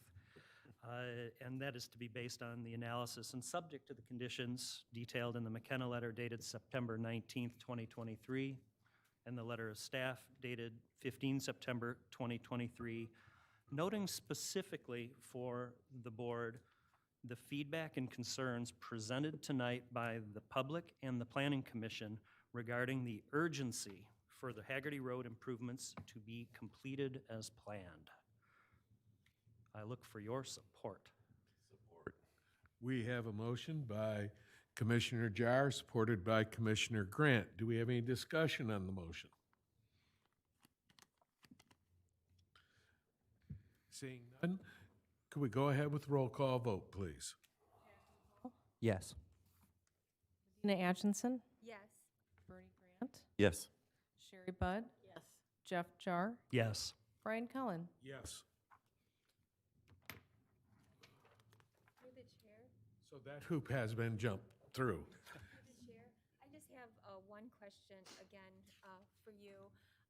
Help me out with this. I know that when you have tenants, they sign the lease. Can you tell me when they agree to send their traffic, their distributors certain directions, what roads to take and what not roads to take? Who do I contact when they're not taking the roads that they agreed to take? I call, just so you know, what I do is I contact Van Buren Township, the ordinance. It gets corrected for a short period of time, and then I see several trucks again. Through the chair, I just, is there a specific tenant you're referencing? Is it, I don't know them. is it our tenant? I don't know, but what I do is I am able to connect who's Costco and who is not Costco. Okay. And where they're supposed to be going and when they're not going, because safety is important, and our roads are just as important as safety, and we need them to go where they're supposed to go. So I know we have to abide by laws for distribution, but we also have to agree to do something and do it. So typically, our tenants have to stay on Class A roads, and specifically for this project, most of the trucks are going straight out to E-course to 275. In a few instances, they are making local deliveries. You have FedEx or there's a few medical device companies or home delivery companies that are going to a residence. If there are tenants, we'd be happy to hear about that and notify the tenant. If it's not ours, I would stick with notifying the township, and if the truck is somewhere where it shouldn't be, it can get a ticket and a violation for it. So just a clarification, Commissioner Atchison. I believe the only business that I am aware of in the township that is restricted in its truck movements is Costco, because Costco would come down Belleville Road through our main B-Rod district. And for that reason, a condition was placed on site plan and special land use approval for Costco that their trucks needed to turn on E-course and get to I-275 and not go down through our main Belleville Road corridor to get to I-94. So I see them violating that quite often. Every time I drive, I'm behind a truck that's coming out of there, heading down south to Belleville Road. So I don't think any such condition was placed on Ashley, and I think for their trucks, it wouldn't make logical sense for them to come this way and go to 94. It would be a lot easier and simpler for the truck to make the movement onto 275 south to 94 west. There's a few odd instances recently, just given the 275 closures and the exit ramps tied. We're especially with work on 94, and then the DTE work at E-Course, we had some drivers getting a little creative, and they probably shouldn't have, but I think most of that's behind us now, and hopefully we're back to normal. Close to everything at the same time. Sorry, until Haggerty Road goes under construction. But All over again. Thank you. Thank you. But I'm always Thank- thinking ahead, like worried about, you know, the roads being closed now, right by Ashley Capital. Sorry, boss. You're fine. if you do notice something and it's our tenants specifically, please reach out and Kim. I need your phone number. Yeah, of course, and we'll make sure afterwards. Kim Parasek is our property manager overseeing all the buildings, so Kim has direct relationships with all the tenants, so. Okay. Moving on, item number 3, Crossroads Distribution Center North 11 LLC preliminary site plan. A request by Crossroads Distribution Center North LLC to construct a distribution center. This distribution center consists of one building with a ground area of approximately 630,417 square feet of space and affiliated site improvements, along with grading and earthwork on property surrounding the building site. The total affected area will be approximately 175 acres. The property is zoned MT, Industrial Transportation District. The distribution center and auxiliary improvements will be constructed on the south side of Van Born Road, west of Haggerty Road, including the parcel IDs as presented in the agenda. The grading and earthwork will also involve parcels along, as mentioned in the agenda presented this evening. Could we have a presentation by the township staff, please? Yes, thank you, Mr. Chair. Again, I'll defer to the planning consultant at this point to go through the findings of the site plan aspect of the report, and I'll try to follow along with some slides that illustrate some of the points. Thank you, Director Power, members of the commission. Mr. Morton presented a thorough presentation, so I will be brief so that I don't repeat everything. The subject site, as is mentioned in the agenda, comprises of several parcels of land, and the parcels must be legally combined with the Wayne County Registrar of Deeds prior to construction. Basically, all building and related site improvements such as parking, loading need to be part of that parcel itself. So for that reason, the lot combination is a must. As was previously mentioned, this project involves construction of Building 11 and lot of earthwork moving for Buildings 8, 9, and 10, which are future buildings. We want the applicant to be aware, which they are, that each one of those buildings will need to come for site plan approval before the Planning Commission and conditional land use approval as required, depending upon the use of the building in the MT district. With regard to dimensional requirements, the site complies with most of them, with the exception of the 207-foot trailer staging area setback on the southwest corner, which was also previously discussed. They do comply in terms of lot coverage, but the numbers, the way the calculation is written on the site plan is a little confusing and needs to be clarified just for the record. With regard to access and curb cuts, there are 2 curb cuts off Van Born Road. The previous design had the curb cut, the west curb cut of Van Born offset from whatever is across the street on the north side in Canton Township on Lily. We did not want offset driveways because the driveway is actually Lily Road on the north leads to the landfill. So the landfill trucks are coming. We did not want a situation where it's deciding who's going to turn first if the driveways are offset. So the applicant has revised it so that the west driveway on Van Born matches up with Lily Road to the north. And then they do have an access drive going east-west onto Haggerty Road with the light at it. The circulation from a planning standpoint works around the entire site, but is subject to review and approval by the township engineer and also the fire marshal. The plan does propose, right now there is no sidewalk along the site's Van Born Road frontage, and the applicant is required to install a 5-foot wide concrete sidewalk along the site's entire frontage on Van Born Road. Apparently, it is going to take significant engineering because there's a drain and additional engineering issues on Van Born, but it should be small challenge for Ashley. So we tell them to go ahead and just build a sidewalk in anyways.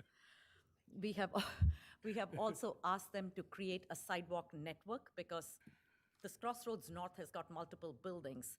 While our letter says that to create a cohesive industrial complex, create a sidewalk network, before final plan approval, we will work with the applicant in determining which areas can logically and feasibly have those sidewalk connections, because there are so many conservation easements, we don't want a sidewalk to interrupt and go through a conservation easement area. So we will work with the applicant to make sure internal sidewalks are placed wherever feasible and required.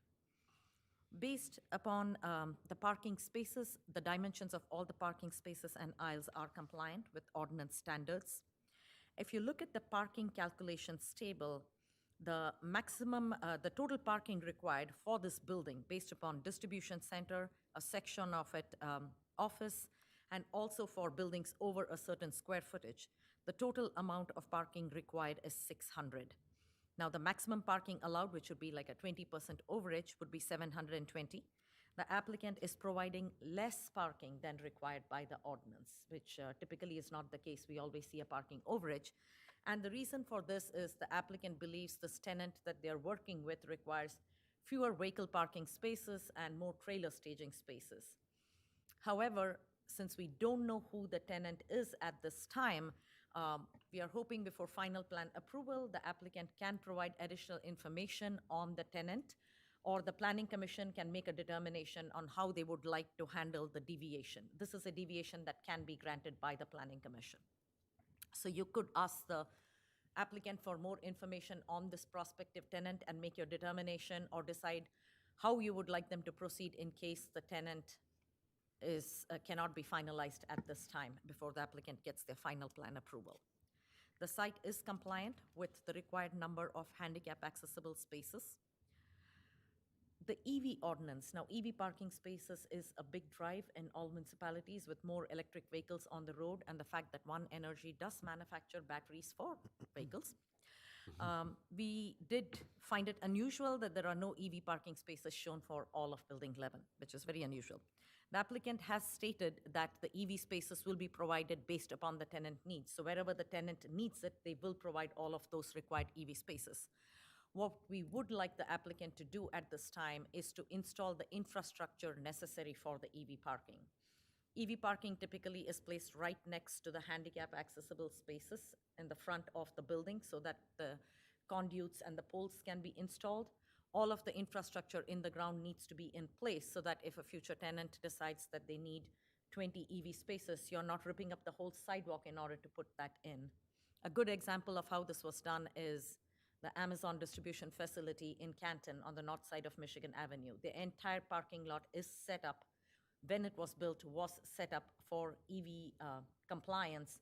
So at this time, they're getting approval for over 300 EV parking spaces in one go because the infrastructure is all set up. They will not be removing any landscape areas or tearing out any sidewalks in order to do it. So it makes sense to plan ahead because I'm assuming whoever the tenant is will require some amount of EV parking spaces. Transformer pads are shown for exterior ones, which are tenant dependent, 2 on the north and 2 on the south ends. All other mechanical equipment is to be roof mounted, and they are placed in a manner that they are not going to be visible from any of the adjacent public rights of way. It's a 630,000 square foot building, so the units placed more centrally are not likely to be visible from any line of sight. However, that is something we shall verify with the applicant. Our ordinance has significant landscaping requirements. I will not go over each and every one of these requirements. The applicant has provided calculations. In some cases, the required number of shrubs are not there.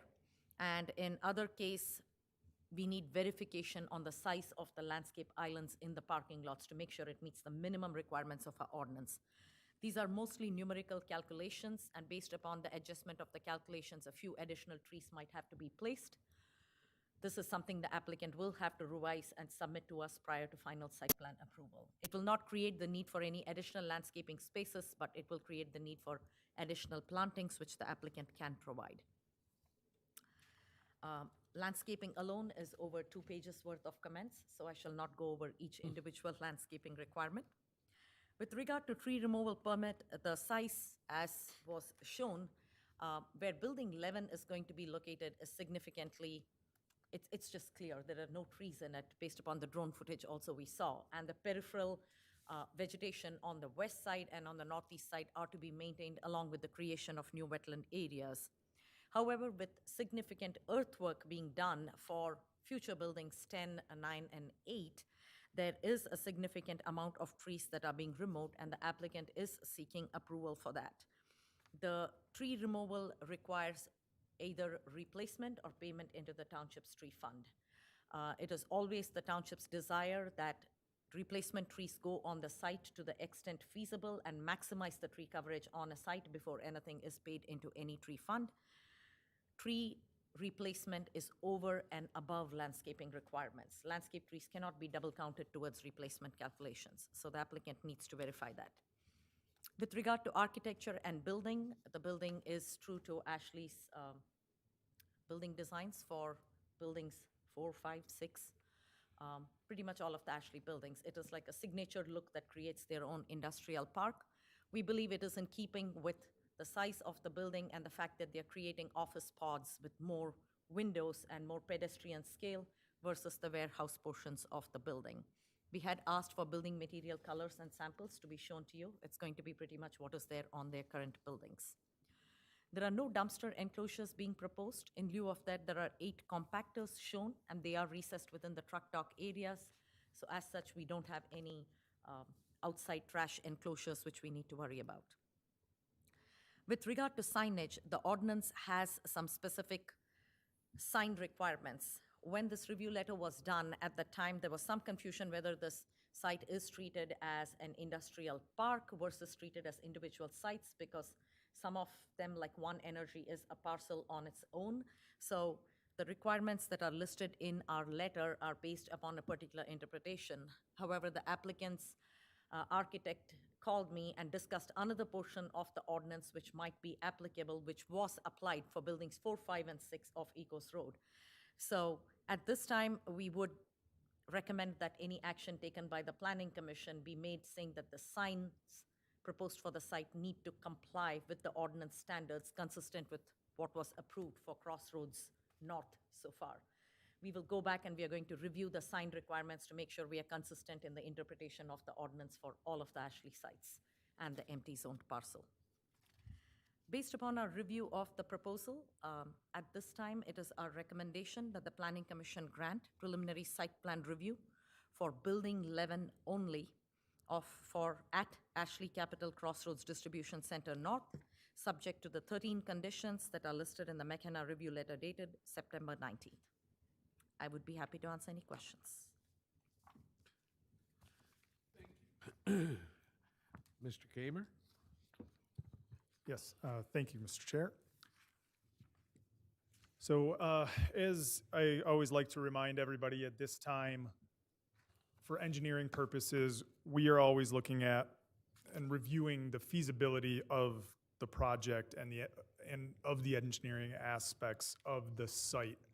And it isn't until we get the final site plan or engineering set of plans that we will do a full engineering review due to the possibility of changes based on planning comments. So this site has, I think, been in Ashley Capital's mind for quite some time. And I know that we have discussed over time with the engineer about possible improvements, and really even the improvements and upgrades to the water main along Haggerty Road were done in part, in mind with this complex or a complex coming to this site. So there was a lot of foresight and a lot of thought that went into the plans as far as engineering goes. And so there are minor comments through here as far as the preliminary goes, which I won't hit, but I will touch on a few things that triggered our thoughts and a couple of comments that we'd like to see answered, and then things that can be developed or answered through the engineering portion of their submittal at a later date. So for the water main service, there is currently water main that runs along Van Born Road to the north, 12-inch water main that runs along Van Born. Along Haggerty Road, we will be increasing from a 12-inch to a 16-inch water main during the Haggerty Road project. And then there is the current water main loop that goes around Ashley Capital Phase 1, buildings 4, 5, and 6, which at the time of those developments were phased or built to anticipate connection to this site with stubs and a few other things. The current applicant's plan is to loop a new 12-inch water main around the proposed building to the west, connecting both to the north at Van Born and then to the south on the north side of Building 6. The applicant will also loop this water main on the east side of the building so that there is redundancy and reliability around that building. And they also propose to add additional water main extensions under the roadways so that when buildings 8, 9, and 10 eventually get proposed, they don't have to go back and tear up the roads that they're installing as part of this project. As always, hydrant placement will be subject to review by the township fire marshal, and valve placement will get final approval during engineering by the water and sewer director. One of the comments, or one of the items that we've been working with the applicant on is when the water main along Haggerty Road was developed, they had asked for essentially connection points along Haggerty Road so that the water main wouldn't have to be tapped into live or dug up, but rather they would connect into those existing tie-in points. We've worked with the applicant to adjust a few of those positions, which hasn't changed the design of the water main along Haggerty Road, just moved those connections for ease of connection at a later date. Other than that, there are some minor comments about slight placement of the water main and where we'd like to see it that we will work with the applicant on during a future submittal. The sanitary sewer, currently the current sanitary sewer runs along Van Born Road, which the applicant proposes to tie into. It's a 21-inch sanitary sewer running east and west. The applicant proposes to run their sewer along the west side of the building, tying into the north side of the building, and there was some discrepancies within the plans, which we'll work with. I presume they are going to run both a service from the south and the north. And during engineering, we will look at the basis of design, making sure that their flows work within the township system, that their elevations work with the township system that's already in place on Van Born Road, and just to make sure that there is no major concerns with usage that they're proposing. Stormwater management is always a big part of our review process, especially when we get into engineering, and something that we look at during this feasibility to make sure that the applicant is looking at all aspects of stormwater management and that the applicant has started discussions with Wayne County. The applicant is proposing a new large-size pond on the north side of Building 11. After going through the settlement portion of that stormwater treatment, water will then be discharged to the south and actually run through the existing system that is part of Astor Crossroads North Phase 1, 4, 5, and 6. As we were reviewing the plans, it does seem like a feasible option to go this route. You'll see in our comments, and maybe I'll just read it so that it's clear, but we say the applicant must provide a clear stormwater management plan for the entire site. This should include a narrative that clearly details the management plan for the site in its entirety and the development area, including changes to and use of the existing system, which is part of Phase 1. This must be included, or we'd like to see this included on the plan so that we don't have to go back to Phase 1, that it's all included on here. We did this as part of Crossroads South. When they redid the detention pond, they added the parking lot. We asked them to include the stormwater management plan that was originally proposed as phase one, or the original discussion, or I'm sorry, the original design, and then show how that design changes, how the new property and the new development increases, and how it affects how it was designed. So we'd like to see a bigger narrative on these plans so that it's easier to understand the changes that are coming to the existing system on top of the new system that is being proposed. One of the items that wasn't really mentioned, I think, during Mr. Morton's presentation is there is an existing county drain on the site. The Bell Drain runs across the site, and we are understanding that it is in the process of being, and maybe Mr. Morton can talk a little bit more on this, but the process of being abandoned on the site. And one of the things that came up, and isn't actually part of our letter, but a thought that came up while we were looking here. Currently, the existing watershed of the northern half of the property goes and discharges into the Bell Drain. The proposed design is taking all this flow and all of this runoff into the system and then eventually discharging it to the south and actually discharging it into the McClaughley Drain. And I don't know, this is a county drain, it's a watershed thing, so I'd like to get a little bit of insight from the applicant as to what discussions they've had with the county, what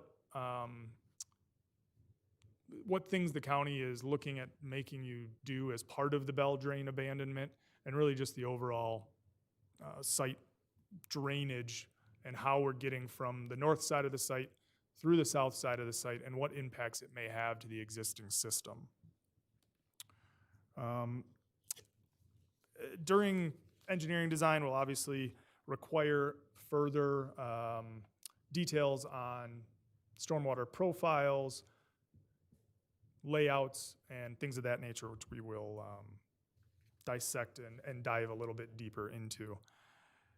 Paving and grading, all the geometrics, as we talked about, are subject to the township fire marshal and fire truck movements, and detailed grading will be required as part of engineering for final site plan, roadway profiles, and ADA grades as well when we're talking about access to all the buildings. One of the other items that wasn't listed on here is when we discussed Our Next Energy and the phasing of Our Next Energy, there was a potential for a new DTE substation to be built as part of the requirements for Our Next Energy. We'd seen on their plans the possibility of regrading the detention pond B, I guess it would, the one that's on the northwest quadrant of Building 6. And now we're talking about taking the new pond, draining into detention pond B with some slight modifications to detention pond B to accommodate the new drainage. So I would like to just hear the plan for this, or if there is an ultimate layout, especially now with the conservation easements, is there a thought process of where this could go? Are we still talking about possibly adjusting the detention pond B, and just kind of where that lies as well. In general, these plans are in very good shape for preliminary site plan approval. As far as engineering is concerned, we've worked with Webb Engineering to make sure that we are hitting all of the items within the township requirements. But I would like to hear the applicant's current Wayne County conversations and kind of where they lie with the county. And as far as the Haggerty Road, which we don't mention on here, because in general, our hope too is that that road is done before this construction even finishes. But most of what Mr. Morton said is what we are also hearing as far as the timeline for the road goes. We did the design for the water main. We will be inspecting the water main installation, but the road construction is in the county's hands at this point. So I guess with that, Fishbeck recommends that the Planning Commission grant Ashley Capital Crossroads North, Building Number 11, preliminary site plan approval based on engineering feasibility at this time.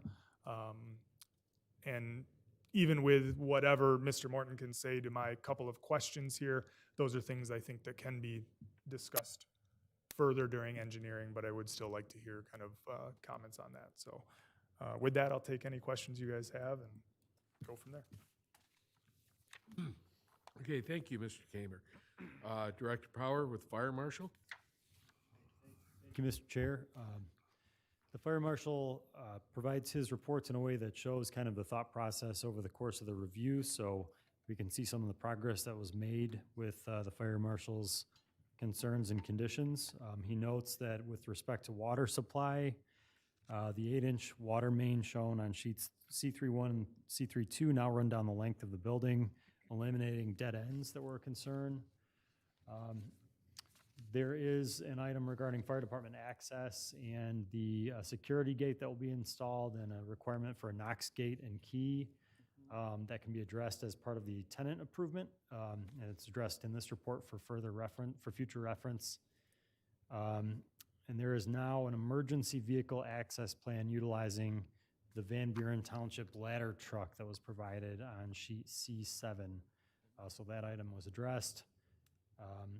There is a comment that an emergency responder radio coverage test will need to be completed. And there's some details on that in the Fire Marshal's letter. But at this time, those are the comments that the Fire Marshal has provided for preliminary site plan review, and I did not have any indication from him there was an objection to moving forward with this stage of review. If it's okay with the chair, I'll provide an update on some of the items. I think by this point, everything's been addressed, but there were some additional items I was asked to look into for tonight's meeting, which ended up on the supplemental sheet I provided. Just touch on them here if you don't mind. Second, yes, that's a sheet, you're right. That's the top part of the sheet that has some additional notes for tonight's meeting. With respect to the 2021 traffic impact study for this Ashley Crossroads North Phase 2 site, I did provide a link to that traffic study, and that's up on the website now. There were some comments regarding parcel combination, and the applicant has started the process of applying for the required parcel combination application. And then, of course, Haggerty Road has been discussed at length.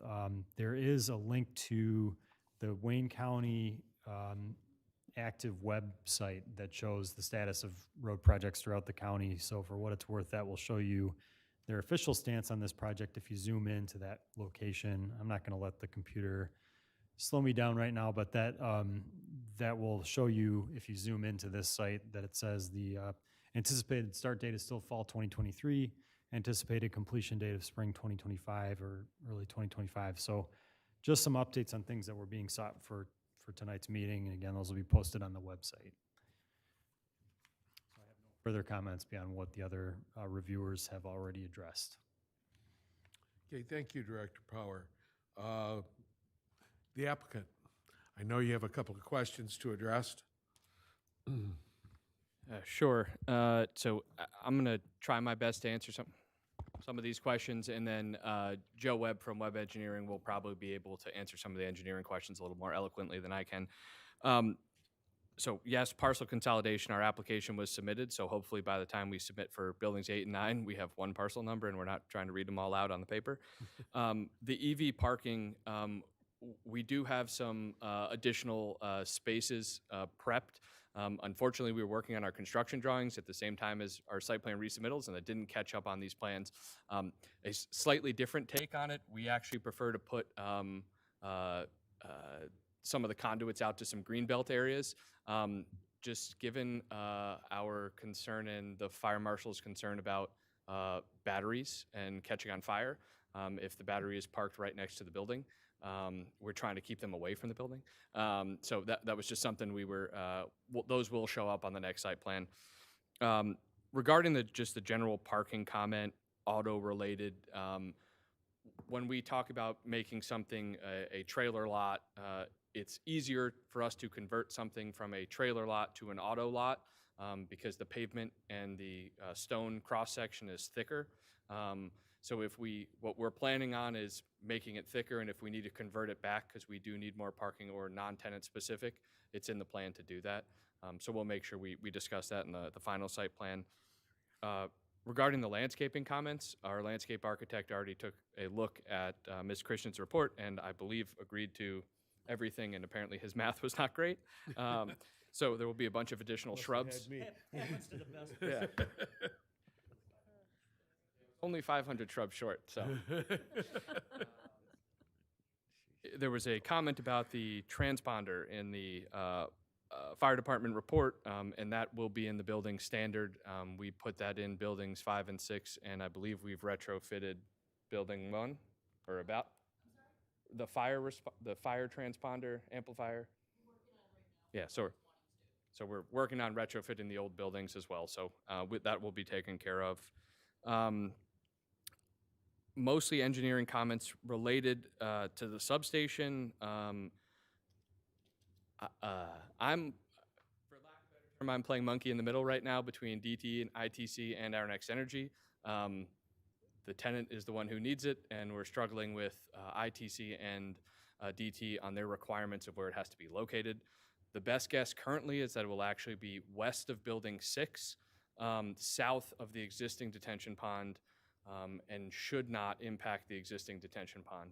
It will impact some of the landscaping and buffering that was there, which we'll come back and discuss, and really that's Our Next Energy who will come back and discuss with me, hopefully at a future date.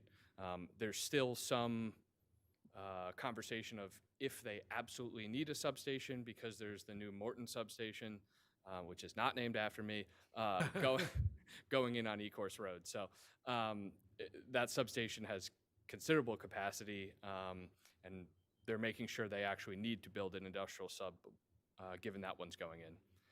I think the last two comments relate to Wayne County. So we submitted our plans to Wayne County. We've already received comments back from the county. Their third-party reviewers are OHM and Spicer working on these. I wouldn't say anything is critical. Yeah, so there were draft comments, as Joe mentioned. We've been talking to them for 3 years about the drain abandonment. One of the big items that actually was not the county's issue, it was Eagle's issue. Due to the work on 275 and the bell drain was backing up on the east side of Haggerty Road going under 275, we had standing water, which then qualified it as a stream under Eagle's. So we are having to do stream mitigation off-site. So we got a double whammy. So our current wetlands permit, the one that we were issued earlier this year, actually satisfies all of Eagle's stream impacts. So we are able to remove the stream from Eagle's perspective, and from a drain perspective, we're working on that right now. We talked to the county back with Director Best maybe 2-3 years ago about our conceptual plan. They basically can't formally approve it until they had engineering drawings. So we were all kind of inching in the same direction. I'll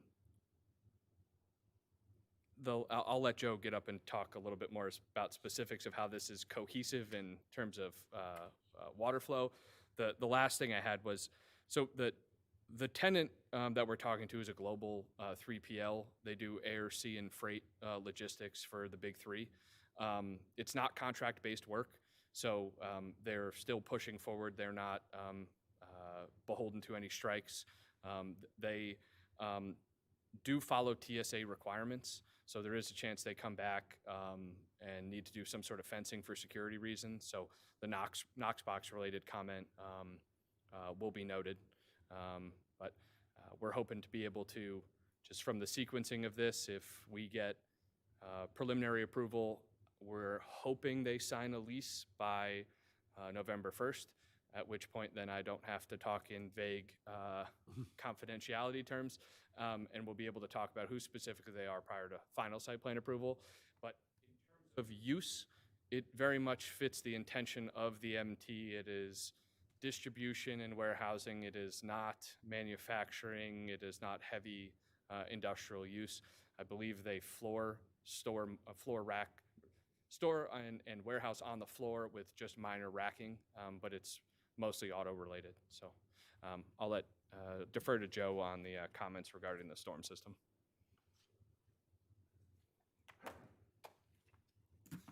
Joseph Webb, Webb Engineering. Just to go over a couple of things that Kyle mentioned, we did submit to Wayne. We started conversations with the county several years ago regarding the abandonment of the Bell Drain. We came up with a conceptual idea of how the abandonment would work. We completed a HEC-RAS analysis of the Macaulay Drain, adding the additional drainage from the Bell Creek Drainage District in Macaulay, showing that the Macaulay could handle it, but the county did ask us to do a couple additional items for that water to go that way.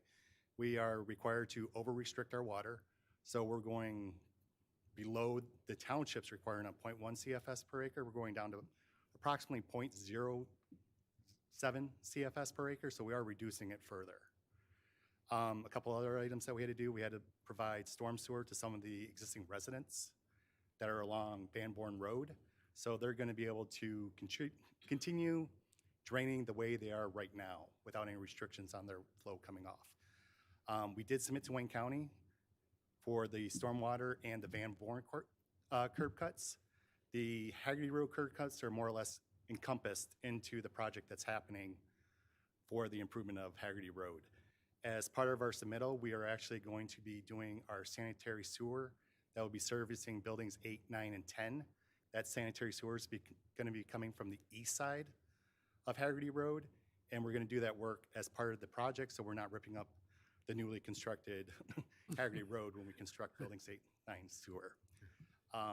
Additional items for the storm sewer. I did do a narrative. It is on the construction drawings that we submitted to the county. I don't know if you want to get into the whole minutia of that right now, but more or less what we're doing is we're putting 90% of our new water up into that north basin. The southern basin is being reshaped and expanded some to collect the east side of Building 11. So the east side of Building 11 will be conveying the stormwater from the north basin to our existing basin. And when we did the original basin, we actually prepped for 4 stormwater pumps. And because of the county requiring us to reduce our outflow, we're not going to be installing those 2 additional pumps to that pump station. So, but Paul, I'll get with you and go everything over you want. Yeah, and one of my questions was the over restriction, because it wasn't clear on the plans, because we said they're already below what the township requires versus Wayne County. So yeah, that kind of sparked we didn't really understand, and even if you can just give us what you submitted to the county, yeah, that'll. If I give you the HEC-RAS report and all that, it'll sort of outline it in through there. Perfect. Yeah. One additional note on that is that when we engaged the township to be a part of the conversation, specifically Director Best, and given his, or former Director Best, given his knowledge of the drainage district and the county's drain office, because that's where he previously worked, he was instrumental on making sure we were cutting back on our outflow as well. And that was part of the county did. The county is going to require the township to be a co-applicant on the abandonment, or I don't know the official terminology here. So we needed the township's buy-in up front. So that's why we did that. Everybody understands that Ecorse Road has flooding problems at Haggerty Road, and we didn't want to be, we're going to store more water on site effectively. And we can do a couple other things that helps them too. Okay. Planning Commission, do we have questions? Mr. Chair, Commissioner Jar. question for consultant. When the parcels are finally merged, what's the overall zoning going to be? And did we do that already with some rezoning on these parcels? So when the parcels are combined, they will still have multiple zonings on this. You can have parcels with multiple zonings on it. They don't need to all be the same zone. Split zone parcels are pretty common. So they will retain the configuration, but for tax purposes and to ensure that all the improvements in perpetuity stay with each building, having a single tax parcel ID works. Okay. When you were talking about the sidewalk network, is that to make the buildings look like this is a more of a unified campus? Is that the idea? Yes, that's where we were going with it, but we are going to be basing that on the security concerns also. For instance, One Energy, when they come up with the rest of their buildings prototypes, there might be some extent of fencing and protective fencing might actually end up cutting off some sidewalks. So we don't want to put sidewalks and add unnecessary pavement where it's not necessary. But we want to have enough sidewalk connections from Van Born and Haggerty to the interior of the site, sort of So a this is something network. you'll be looking for Yes. for final site plan? Yes, The North Basin, that's new, right? This pond? yes, the North Basin. Is there fencing along the road? I didn't look, I couldn't see it on the detailed plan, but is there a plan for fencing along the road? Do we need one?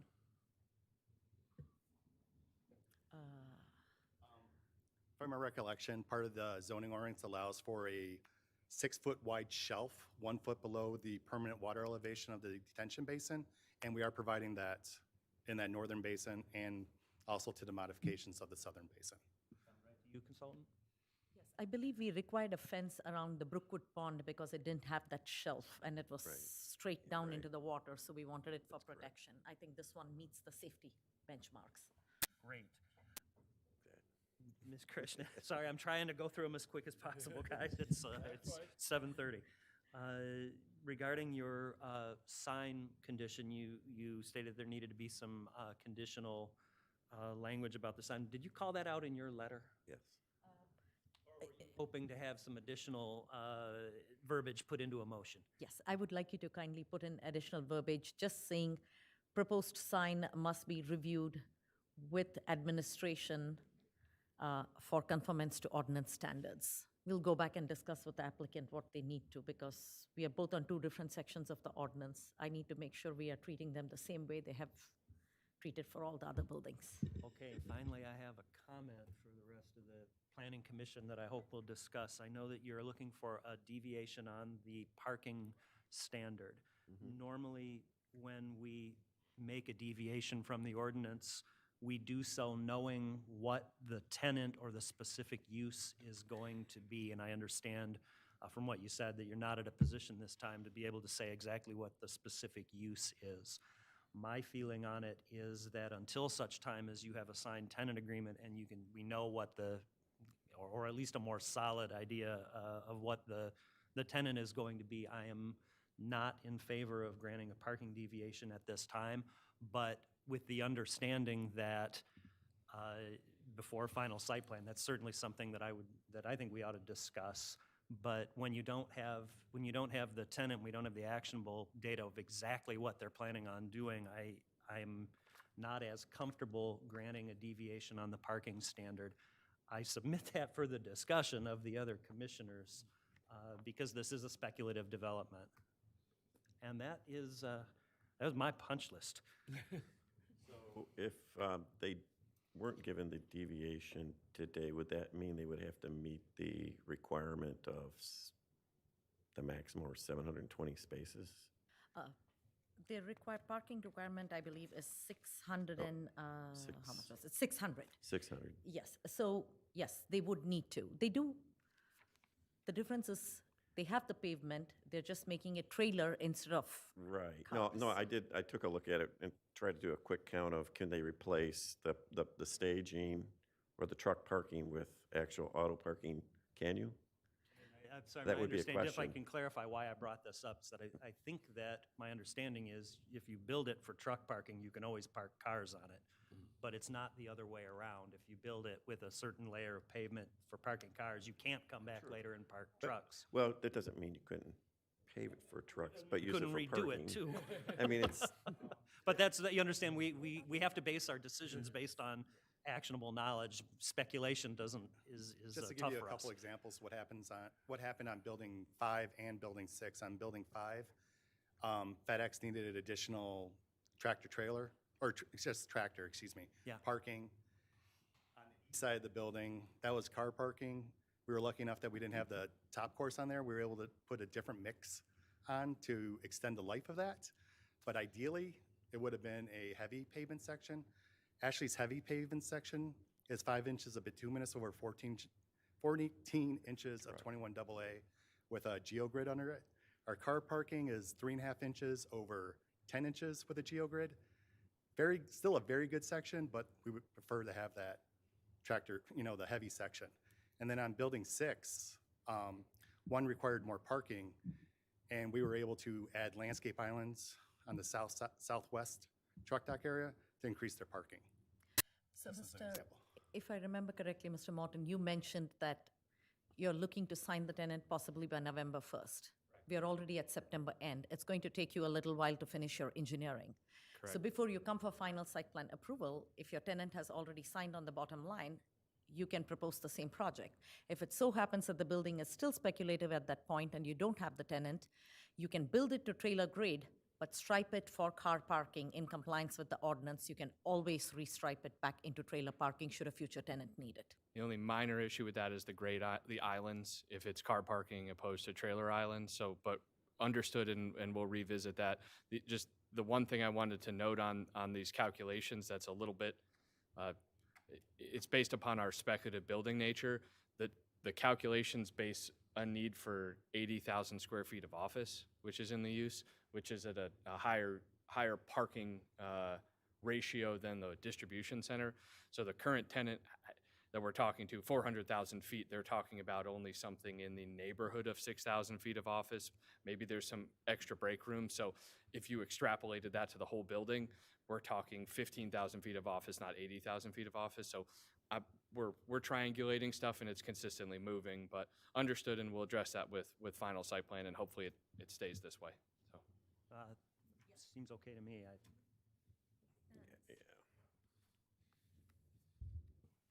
Thank you, sir. Okay. Other comments, questions from Maybe commissioners? more comment than anything. And I'm posing this because, they're near regulated, wetlands and they're preserving some of the, the natural areas. And I know we had an applicant a while back on Michigan Avenue that came up to us to alter some of the landscape design. And I'm wondering if this is, and just to keep the idea rolling, if this is a potential application with the pollinator gardens, is that what they're called, or is that the right terminology? You're referring to the Subaru Yes, yeah. area. Is that what they're called? Yes, they are, some of them are bioswales, some of them are bioswales and rain gardens. Rain gardens, I know that, So, yes, they are very environmentally friendly and also help with stormwater detention, provided they are maintained properly. Well, that's the rain garden, but I know the pollinator version is a little different, isn't it? It is, but it's designed along the same lines as a bioswale. Okay. Paul would probably tell you, engineering-wise, what are the differences between the various types of swales. I'm not saying that not saying that I'm requesting it, but it seems like it may, to keep the conversation going, moving forward so that it doesn't die off. I just thought I'd bring it up.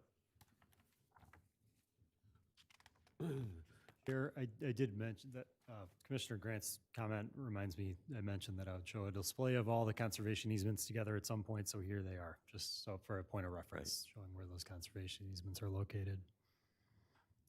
Okay, where does the Bell drain exist? I can try to show that unless, oh, Through the chair, I'm sorry, I'll put that right back up. I was gonna better image, but if you can use that, I'll try to get it right up back on the screen. working on my Wheel of Fortune skills here.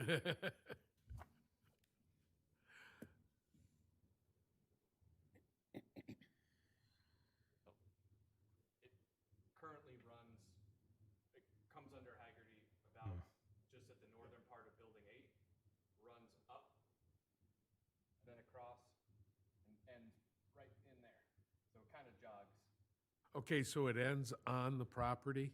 That's why we're able to, we're abandoning it, and we're basically the tail, and we're just cutting off the tail.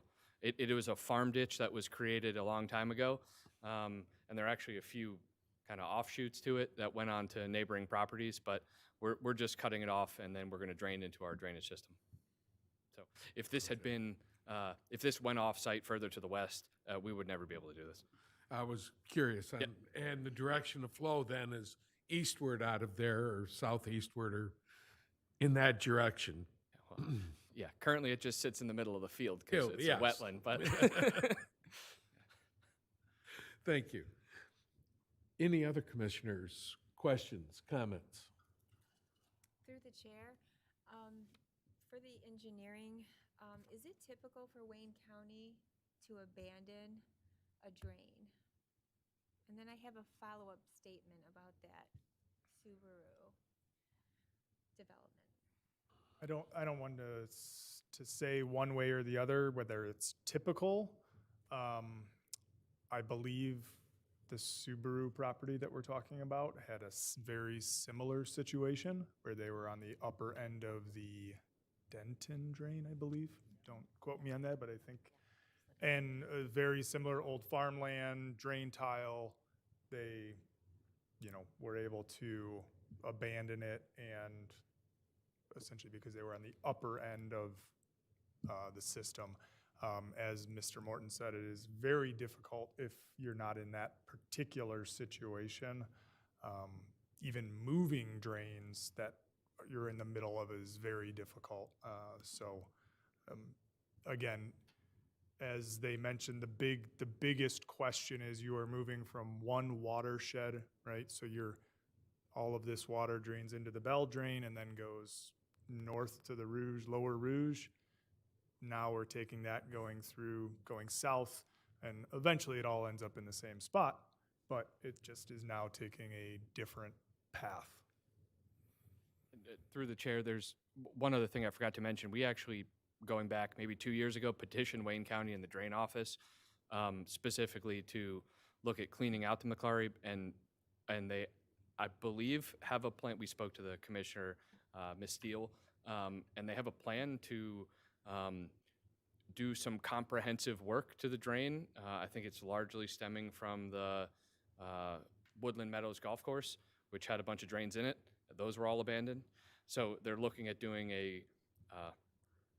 some sort of project to improve that drain, which impacts our Crossroads project, but we also own 2 projects in Romulus that have flooding problems because of the drain. So we've been petitioning them annually to make sure it gets addressed.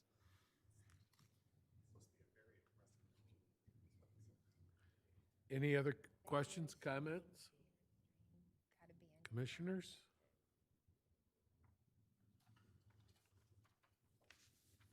Do we have any public comment? Anyone from the public care to address this? Any public comments? Anything on Zoom? No future comments? I guess we're to a point of entertaining a motion on the preliminary site plan. Do we have any action, commissioners? Mr. Chair, I feel as though I've jumped on a lot of the motions tonight. I want to make sure that everybody has an option to entertain if they so desired. Otherwise, I'd be happy to entertain the motion. Describe the location. I would not describe the location. If I was making the motion, I would call it as described in the agenda item. I'd be happy to do the motion, Mr. Chair, if that's acceptable. Acceptable. Mr. Chair, at this time, I move to grant the applicant Crossroads Distribution Center North 11 LLC the preliminary site plan approval to construct a distribution center consisting of 1 building with a ground area of approximately 630,417 square feet and the affiliated site improvements, along with grading and earthwork on the property surrounding the building site. That site located as described in the agenda item, based on the analysis and subject to the conditions detailed in the McKenna letter dated 19 September 2023, Fishback letter dated 20 September 2023, the Van Buren Township Fire Report, help me, August 31, 2023, and the letter of staff dated September 15th, 2023, with the additional conditions that the proposed sign must undergo further administrative review. sufficient for you? And with the understanding that the issue of parking deferment shall be addressed before final site plan is to be granted. And that noting also that a variance is required on this plan before final site plan review, the issue of the variance shall be resolved. Sufficient? If you could please add just one more condition, that the interior sidewalk network feasibility to be discussed and finalized before final site plan approval. Additionally, the interior sidewalk network plan must be finalized and discussed before final site plan approval may be granted. Thank you. Humbly submitted for your support. Support. Okay, we have a motion by Commissioner Jar, supported by Commissioner Grant. Do we have any discussion on the motion?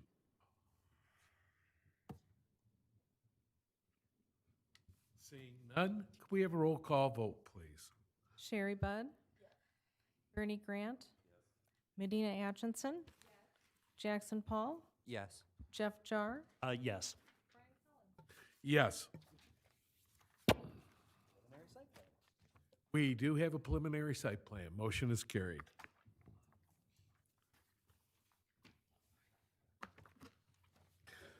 Okay. Case 19-037, Hampton Manor Senior Housing Project Site Plan Amendment. Item number 4. A request by the applicant, Van Buren Investors Land Holdings, LLC, for an amendment to the site plan and architectural plans for a proposed senior housing facility called Hampton Manor with assisted living and memory care units. The location, the property is located on the south side of Tyler Road between Morton Taylor and Haggerty Road and is Zone C, Local Business District, at 43345 Tyler Road, parcel ID number 830549900127001. The parcel is a 7.11 acres in size. And could we have a presentation by the township staff, please? Mr. Chair, the report from our planning consultant provides a summary of some of the changes to the architectural elevations in this project that are being considered. And I would like to defer to the analysis in the planning consultant's report first, and then, as with the other case tonight, there was some additional information that was requested. I'd like to go over that some responses to the request for additional information. But I'll do that after the planning consultant goes through her report, if that's okay with the planning commission. So I'll defer at this point. Thank you, Director Power, members of the commission. So Van Buren Investors Land Holdings LLC received site plan and special land use approval to construct a senior housing development that is called Hampton Manor in 2020. Now, the proposed 62,516 square foot building was approved with 56 assisted living units and 24 memory care units. And you're all familiar, the site is at the southeast corner of Tyler and Morton Taylor Roads and has a total area of 7.11 acres. Once the applicant got site plan and special land use approval, they went through pre-construction, they got their building permits, and they started construction. And they are still in the construction phase, nearing completion, when it was brought to our attention that the applicant has made numerous changes to the exterior facades of the building, which are not in compliance with the approved site plan. Now, section 12.3056 of the zoning ordinance clearly states that once a site plan is approved, it becomes part of the record, and a site must be consistent with the approved site plan. We do understand that sometimes things change in the field for various reasons. However, there is a provision in the ordinance that should things change, the correct process to adopt is to come before the Planning Commission and seek amended site plan approval before making those changes in the field. However, the applicant did not seek such approval prior to making the changes in the field. So at this present time, they fall under the clause of section 12.206, which is in fact a violation of an approved site plan. Now, the changes to the site plan are significant enough that they are not within the purview of any kind of administrative approval, and the applicant needed to appear back before the Planning Commission for approval, because the project cannot be completed and CFO cannot be granted unless the site plan is compliant with the approved site plan. So at this time, a summary of the changes. If you look at the various facades, I'll quickly summarize each facade. The east facade of the building, the east facade would be the one that is not facing any primary street. It's on the right-hand side of the building if you were facing Tyler Road. Now, the limestone sill foundation that was shown on the building, that has been eliminated. And the areas that were brick on the original site plan, they have been replaced with siding. But the applicant is proposing that they will cover those areas up with cultured stone to match the masonry requirement. Now, if the Planning Commission recollects, our senior housing architectural standards are very strict. They were designed along the same lines as the BROD district requirements for very high quality masonry. So as such, the facade that the applicant built, which is the middle picture on your screen, is not remotely in compliance with our architectural standards. So what was approved is on top. What you see in black is all areas of brick with a limestone sill. What the applicant built is entirely siding. What the applicant is proposing, once it was brought to their attention that this plan is not going to be approved as it's been constructed, is to add stone to all the areas where previously there was brick. And this is cultured stone, which will be retrofitted on top of the completed facade. All of the roof dormers, if you look at the approved elevation, Director Power, if you could go back to the previous. If you look at on the approved, the top drawing that has got roof dormers, all of those dormers have been eliminated in the building as constructed. Now, the horizontal composite siding that is shown on the roof pitches, that would be the two end caps. Basically, the end caps, if you see on the top image, they have horizontal composite siding. That has been eliminated. And the main entrance door to the building, if you look at the middle of the building, the way it is accentuated in the approved plans no longer is there. So the top shows what was approved, the middle is what was constructed, and the bottom is what the applicant is now proposing as a correction. The next facade is the west facade, and the west facade is the one that would face Morton Taylor Road. Once again, there is no limestone sill or foundation. Now, there are a few dormers, not the 4 that were on the approved plan, but they did build 2. The size, the shape of the dormers is different. What was on the approved elevation was a different design. The applicant, it was more of a barn style. What the applicant has built is more of a gable style dormer, which by itself is not very different, but there are 2 dormers less on the facade. And they are not provided with metal. On the original plan, the dormers had a metal roof. These have asphalt shingled roofs, the dormers that have been constructed. All of the brick and limestone on the approved facade has been replaced with cultured stone. If you go to the south facade, which is the third facade, which is not really visible from the roadway, it's the back of the building. Top is what was the approved building. Middle is what they actually built. Bottom is the proposed correction. Once again, like the east facade, areas of brick have been completely eliminated, and it's mostly siding, except for one end cap.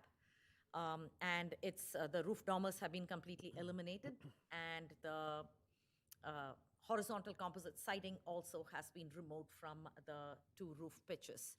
What the applicant is proposing as a correction in order to meet the masonry requirement is to put cultured stone back on the areas where there was supposed to be brick. Also, if you look at this facade, in a couple of places, there is a door and window. It's easier to point out. On the approved elevation, you have 2 evenly spaced windows, but the building as built has got a door and 2 windows. Now, when questioned, the doors are seen on 2 of the facades. Those are not on the outside facade. They are where the building recesses in. That is the connecting corridor between the assisted living and the memory care.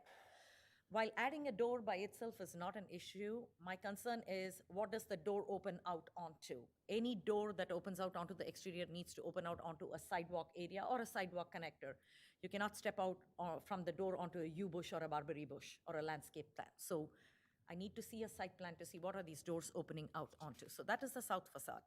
Now, if you go to the north facade, which is the primary, most visible facade that faces Tyler Road itself, you will see that the roof dormers are of a different design.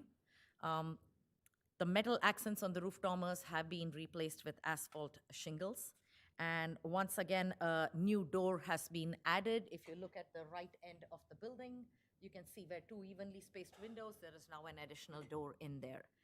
Now, the metal panel over the main roof cupola, if you look at the main roof cupola on the approved plans, that was a metal roof because that created like an accent tower feature. That is actually now asphalt shingles as built. The biggest thing that makes the change on this building so visible is the color of that siding. When the applicant originally appeared before the Planning Commission, there was significant discussion on the building materials and colors, and the applicant was also required to bring building material color samples before you. And at the time, the original drawing that the applicant showed you had blue siding, and the Planning Commission specifically said, we do not like the blue siding, and we want it to be earth-toned because it is in keeping with the residential area. However, what the applicant has installed on the building is the originally shown bright blue siding. The applicant, to justify the change, has submitted images of a few single-family residential dwellings showing blue siding. However, those dwellings do not have addresses, so I have really no idea where they are. Based upon a street view, there is only one or possibly two homes in the local vicinity that has got blue siding, and it is a little difficult to compare a small cottage house on which a siding looks appropriate for its architectural style to a building mass that is essentially a commercial use. Per the applicant, the result for the deviation is due to supply chain delays that are caused by the pandemic, resulting in discontinuance of some of the materials and delay in the availability of others.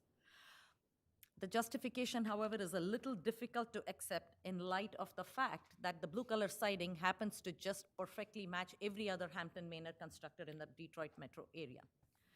So it just looks like the intention was always to put blue siding on there, irrespective of whether the Planning Commission had approved an alternate siding. As I just summarize, the elevations that are built are significantly different from the approved plan. Over the past 3 years, which is since the pandemic started in 2020, the Planning Commission has approved several site plans for several buildings, and many of them have in fact been constructed. We do understand that during the pandemic, there were supply chain interruptions, there were supply chain material delays. However, we have not had another applicant construct a building that was so markedly different from what the Planning Commission approved. Nor have we had an applicant come before you and say, I simply cannot find the material, so I want to substitute it for another one. Should there have been such a difficulty in obtaining the materials, I'm sure we would have had one or more other projects appear before you. At this time, the addition of cultured stone to meet the masonry requirement as shown on the approved plan is actually a step in the right direction. At least it's trying to comply with the intent of the ordinance itself. But there are other changes such as eliminating roof dormers in their entirety or changing the roof dormer design. I'm not sure at this time if it's possible to change the roof or how the dormers are fixed. I'm not an architect, so I don't know if it's possible to retrofit this in. If the Planning Commission should consider approval of the amended site plan, which is what the applicant is requesting, at a minimum, the corrections are addition of a metal panel roof to the cupola, replacement of asphalt shingles with the previously approved metal roof. It will create the focal feature that was always intended. All the dormers that are constructed need to have metal roofs on them. I'm not sure, but at the time I wrote this letter, I believed it was not possible to retrofit dormers into roofs. Since then, I have spoken to a couple of people who are more well-versed in building construction who have told me that it is in fact possible to put the dormers back onto the roof. I did not know that, in which case, addition at a minimum of metal roof to the existing dormers or addition of new dormers, replacement of siding on the entire building. The applicant has stated that certification of occupancy is required to enable them to accommodate the 40 families that have actually committed to joining the facility by October end. The township has always been considerate of residents and the need for buildings. That said, We do not have any information on who these 40 residents might be who have signed up, or whether the building is even going to be ready by October end, which is exactly 1 month and a couple of days from now. So should the Planning Commission decide to proceed, and if there is proof presented that there is in fact a bunch of people who would have nowhere to go if not this facility, assuming the facility is ready by then, a temporary CFO could be granted subject to all of the siding being replaced back to the original earth tone shade that was approved. And finally, submission of an updated site plan to show us that those extra doors that are there, they're fine, but they do open out onto a sidewalk area or a landing as is required for building safety and code compliance. I would be happy to assist the Planning Commission in answering any questions or whatever direction you would like to proceed in with this project. Thank you. Director Power, did you have some comments? I'm sorry, Mr. Chair, I'd like to just respond to some of the additional information that was requested by the Planning Commission as part of tonight's meeting. And it's summarized on a document that I provided last evening, both to the Planning Commission and to the applicant, and it's also now posted on the website. The first item that I'd like to go over is just a commentary on the original submitted color rendering for the project that came in with the planning staff review phase of the project in November 2019. That is shown in this screenshot above the approved elevation below it, just as a point of reference. So that's the original submitted elevation and the approved elevation following final site plan review. I wanted to reference the records of approval. That was one of the questions that came up, just being able to easily access those for your reference tonight.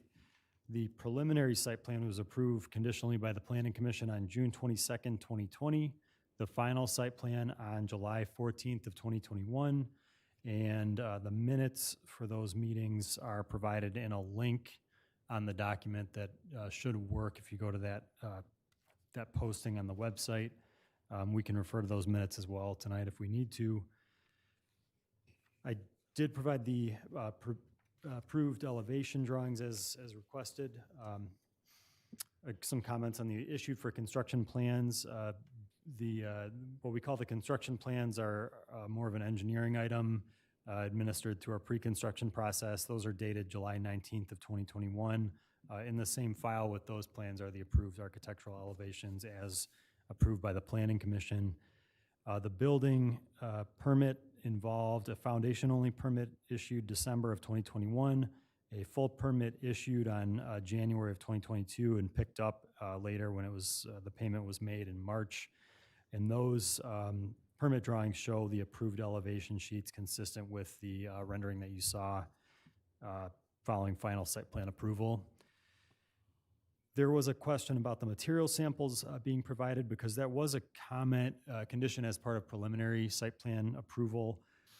We were still in a pandemic stage over the course of the 2 review meetings, and so the material samples were not brought to an in-person Planning Commission meeting because that was not possible at that time.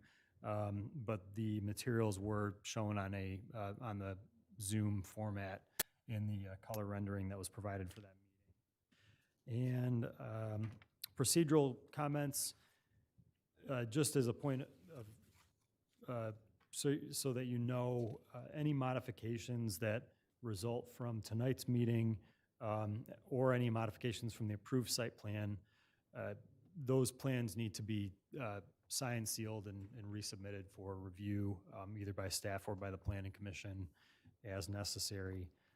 And there have also been some questions and comments about the inspection process. I want to note that as planning director, it is my role, as also having the zoning administrator hat, to perform a final closeout inspection on any site zoning related items at the completion of a project. And so what I'll look for at the completion of a project in terms of site work is going to be landscaping, parking spaces, grading work, sign issues, and architectural elevations, among other items, for consistency with the approved plan. So either at the time when the applicant is looking to have their bonds released or have their site closed out, kind of on the engineering and planning side, I'll go out and look, or I'll do that beforehand. In this case, we're a little bit before the closeout of the project. The observation was made. There was actually a resident that observed some of these changes as well. And that's, that observation stemmed this review process. There may also be some questions about what our inspectors who are on site day in and day out are looking at in terms of the building inspectors. That is a slightly different purview. So there are a number of different types of building inspections that are routinely occurring throughout the construction process: foundation inspections, insulation, rough framing, things of that nature. Our building and building trades inspector's purview is to measure the compliance with the applicable, for example, the 2015 Michigan Building Code with respect to building items, not necessarily to line up one for one with the aesthetic treatments that were required by a planning commission approval. So just to provide some clarity on what our field inspectors are looking at when they do their routine building inspections. I believe that covers the main topics that I was asked to provide some additional clarity on. And again, those that information will be posted to the website. So I'm glad to answer any further questions about that. We do have a representative, and the patience is always appreciated with Van Buren Land Holdings LLC, also Hampton Manor, in the audience tonight to make their comments. Okay, thank you, Director Power. The applicant, do you have any comments for us?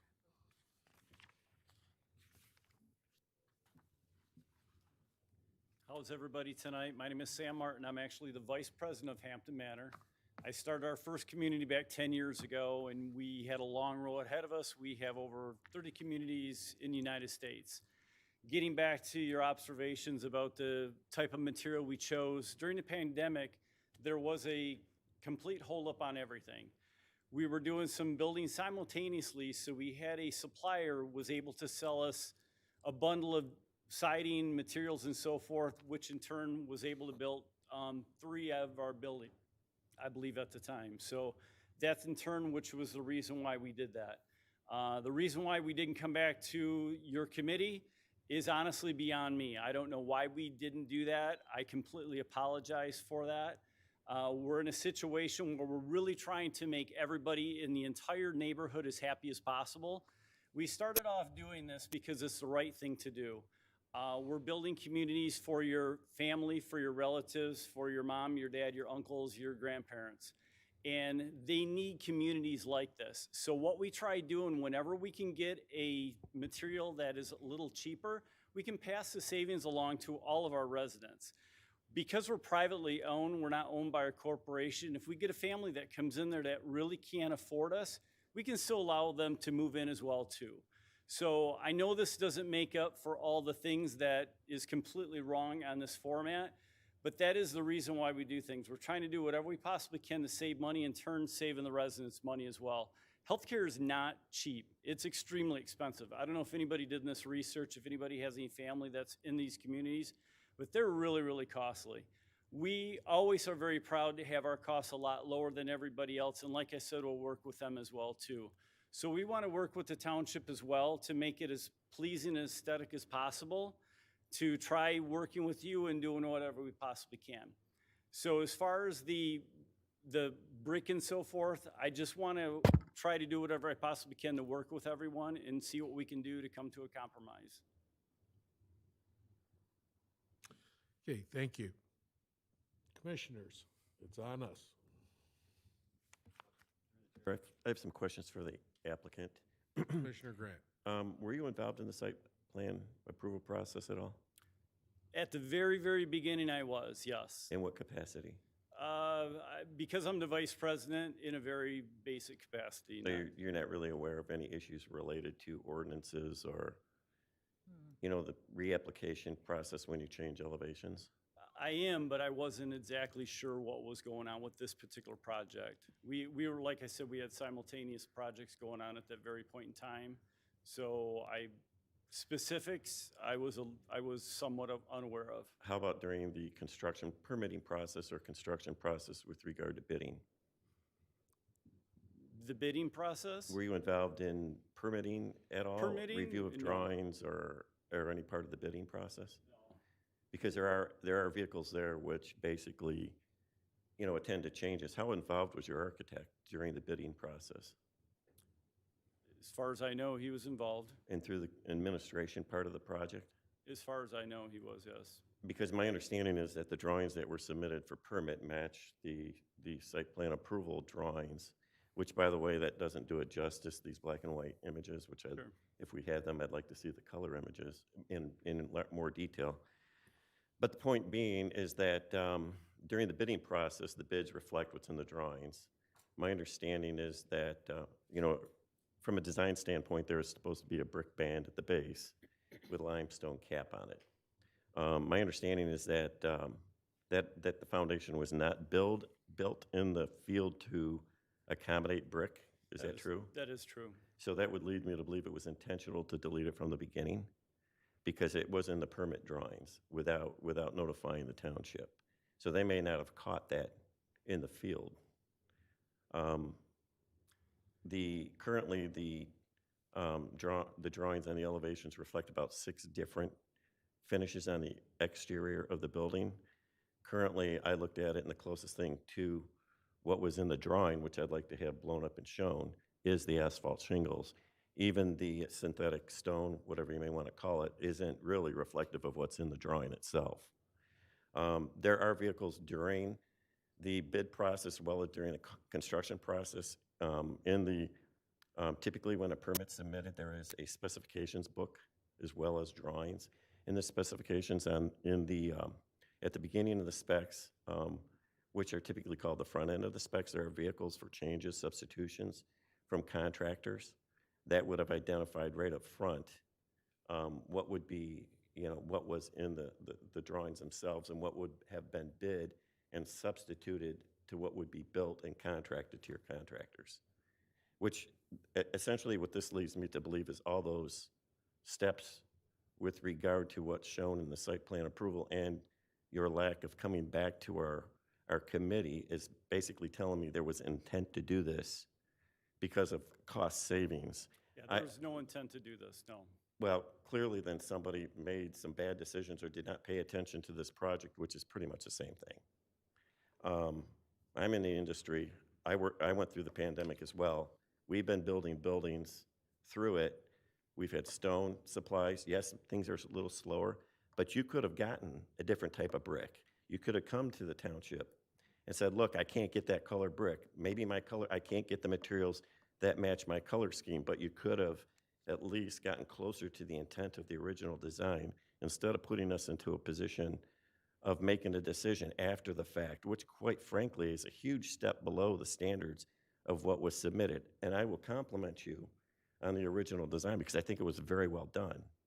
But it does not anywhere near match what is currently in the field. It's a huge step down. For one, you didn't have vinyl siding ever identified in any of the drawings. And that's a huge step down from a composite siding.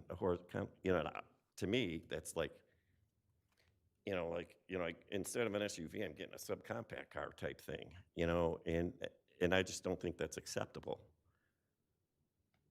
I mean, I'd like to know what does revoke mean relative to, what if we deny this and it does, and they're not willing to work with us further to try to get it closer, to the original site plan approval drawings, because that's where I think this needs to go. I think that some of the recommendations, I quite frankly don't agree with them because I don't think it's close enough to the intent of the original approval. I think that they're going to need to work a lot harder. By the way, you can put brick back on it. I mean, and that's not just me talking. I mean, I just happened to go out of my way just to say I could say it, but I talked to my structural engineer. Not an issue. Just, you basically have to dig alongside the original foundation, add additional concrete, pin it together, and then you could add the brick. I'm just saying you can do that. Your dormers, I don't know why you changed the geometry, but to me, you changed the geometry on your own. You left off stuff on your own. Someone that's responsible to the township to get it right, whether they made the wrong decision or just missed it, is irresponsible as a professional, especially your architect. I mean, the only one or two things I can think of, you left him out of the process, which I've seen that before on these projects, and I don't know what your delivery was. Was it was it generally bid, or was it a CM process, or? We have the same architect. We have 4 different architects Yeah. that work most of our buildings, and I mean, if you kept him on throughout the entire process, then you need to talk to him. He needs to help you fix this problem. But at this point in time, I don't think I mean, my feeling is that far, it's not far enough along, you know, for me to say it's okay. It's just, I think you need to work a lot harder to get it closer to what it should look like for this township and for the neighbors. I mean, we set standards in ordinances, you know, to achieve, you know, a certain aesthetic in the township, a certain standard, and this falls way short. so as far as aesthetics and so forth, we really are aware of our surroundings on every project we do, especially in this neighborhood. So looking right across the street, you weren't sure what the addresses were to these homes. They're physically right across the street. We stood right out front and we took those pictures. We did not drive around or anything like that. All those pictures were taken right across the street. So we're trying to make sure that our buildings don't look like a commercial building. We want them to look like part of the neighborhood. When our residents move into the community, we want them to feel like they're moving into a home-like type of an area, not into a facility or a, you know. And I agree with you. The thing is, your original drawings that you submitted to us and we approved, which become a binding contract, did that, but now they don't. I mean, you didn't abide by our original agreement. And now I think you need to get really close to that by working with the township and then bring it before us. Here's what I'd suggest. Instead of black and white pictures, bring in large elevations that show colors, show the exact materials, bring those in, because that's the only way we're going to be able to prove it. These little small images, I look at this and I blew it up. Even your stone doesn't match what these images show. Okay. I mean, quite frankly, if you had to go 100% all the way, you'd be removing like 90% of your finishes on your exterior. Maybe you could keep your asphalt shingles. So I think it's really up to you to work harder with the township to get closer to what was approved, in my opinion. Ms. Krishner, did you have a? Just a couple of points of clarification. Commissioner Grant, my letter is not a recommendation. That is why it specifically says if the Planning Commission. It is a suggestion. It is entirely up to the Planning Commission Okay. how they would like to proceed with it. And there is a reason you have a Planning Commission, because it's representative of the citizens of the community. So bypassing the Planning Commission basically says the Planning Commission is irrelevant, which is not what we are intending. I also want to mention that when I said I didn't know what the addresses of those homes were, the commentary I was making is you cannot compare a small 1,200 square foot home to a 60,000 plus square foot building. Yes, it is also technically a residential use because it is senior housing, but the scale and the mass of it makes it a completely different thing. It is not comparing apples to apples, which is why it's irrelevant whether it's in the correct setting. It was approved with materials which the Planning Commission thought were perfectly suited for that area, and that's where we stand. So can I Chair. just ask a question real quick? And just beyond the fact of, I completely agree that we didn't follow the directions, and I can't disagree on that. But based upon the building, is it pleasing to the eye when you drive by it? No. Oh, You don't like nothing about it. You drive by it and it's ugly. I wouldn't say it's ugly, but I don't like the colors. I don't think they match. The house right next door is a tan colored house. The one kitty corner across the street is also a tan colored home. So no, and going down along that, they have that color. I appreciate your honesty. If I could Commissioner just Jarrett? interject for a moment, whether or not any one of us individually feels that building is attractive is I was just curious. I know it's not relevant. is irrelevant. Right, I get it. What's relevant is that we went through a planning and zoning process that determined that this blue siding, the originally presented plan, was not compatible with the rural residential character of the neighborhood. And when I say we, I mean your company, your representatives, this planning commission, and this community, because there was a community element. I don't know if you were in the meetings where our community showed up to voice their concerns about this development, that they were concerned about the traffic, that they had concerns that the building was not going to be built to a level of excellence that matched our Belleville Road Overlay District. They voiced very serious concerns. It is not up to you unilaterally to decide what our community standards are. We have a process for that. We went through the process for that. It's not important whether I think that building is attractive.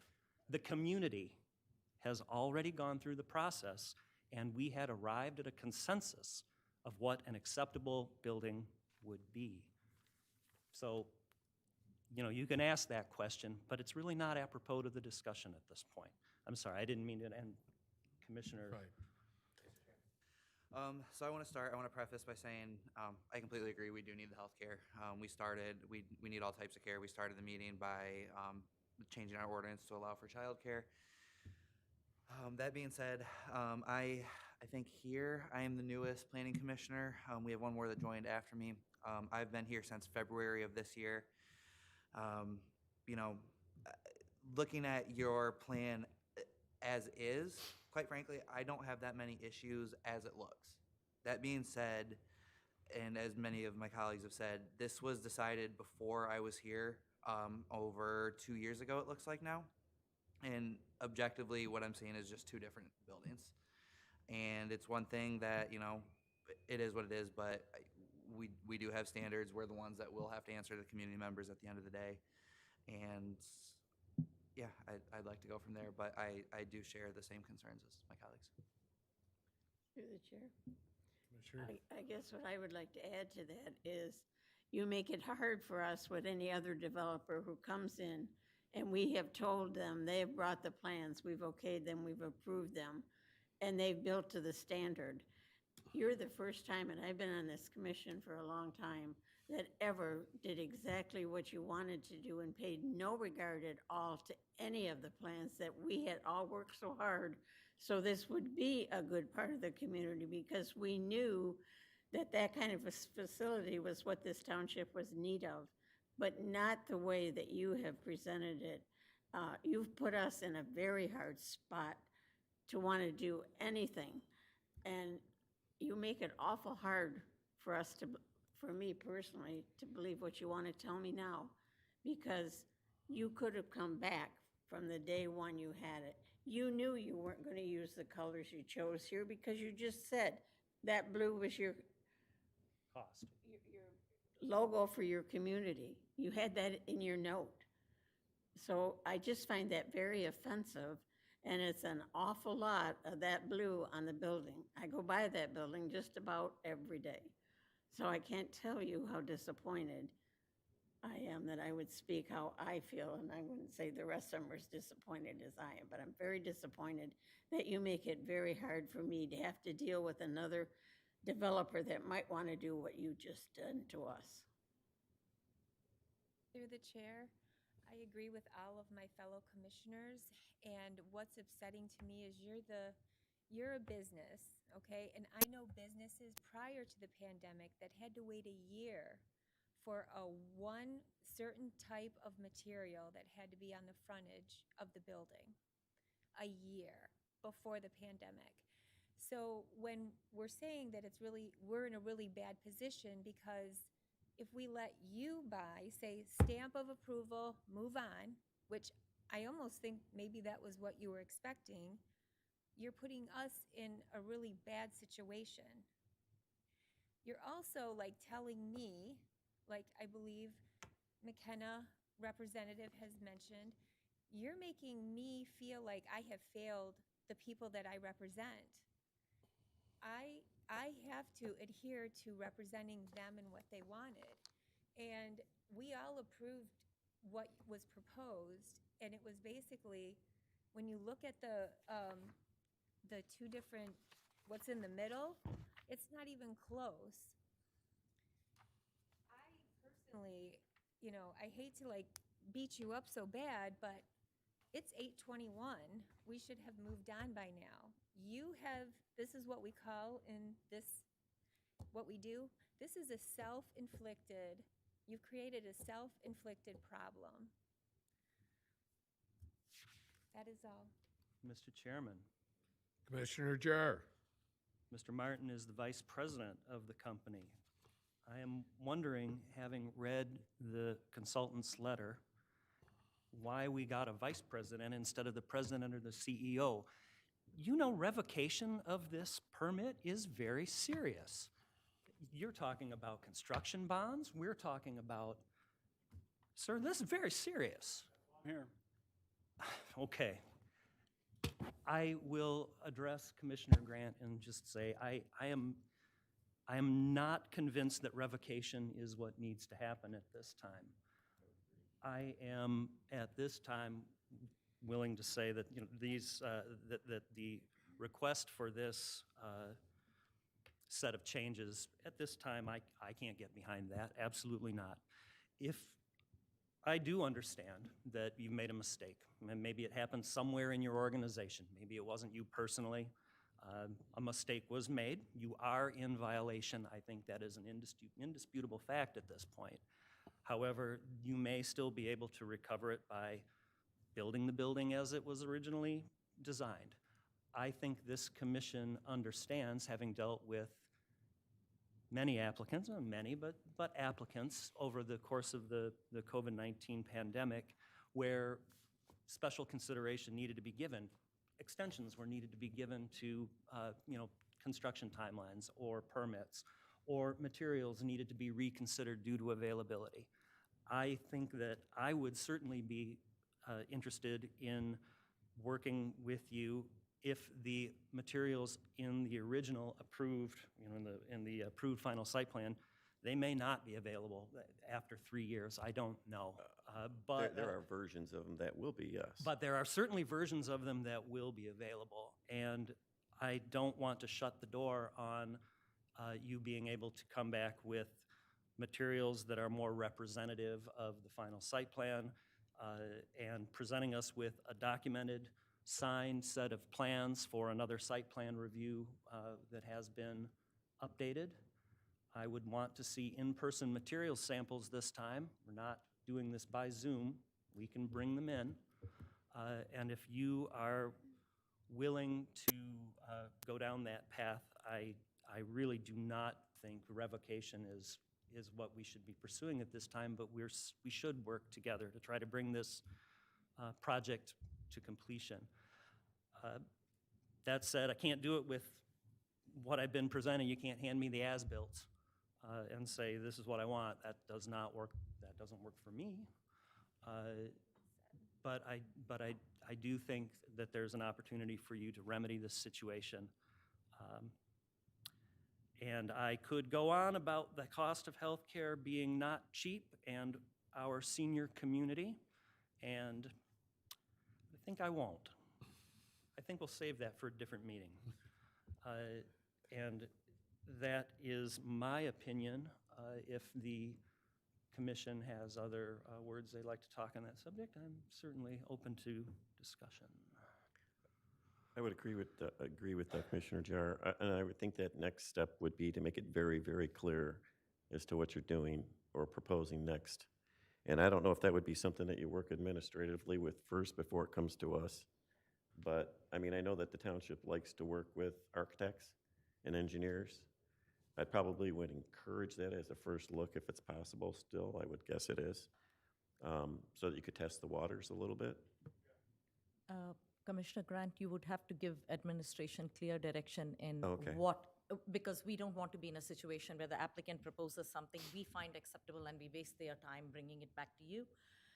We would appreciate it if you give clear directions. You're telling the applicant you want them to get back as close Yep. to the originally approved plan Right.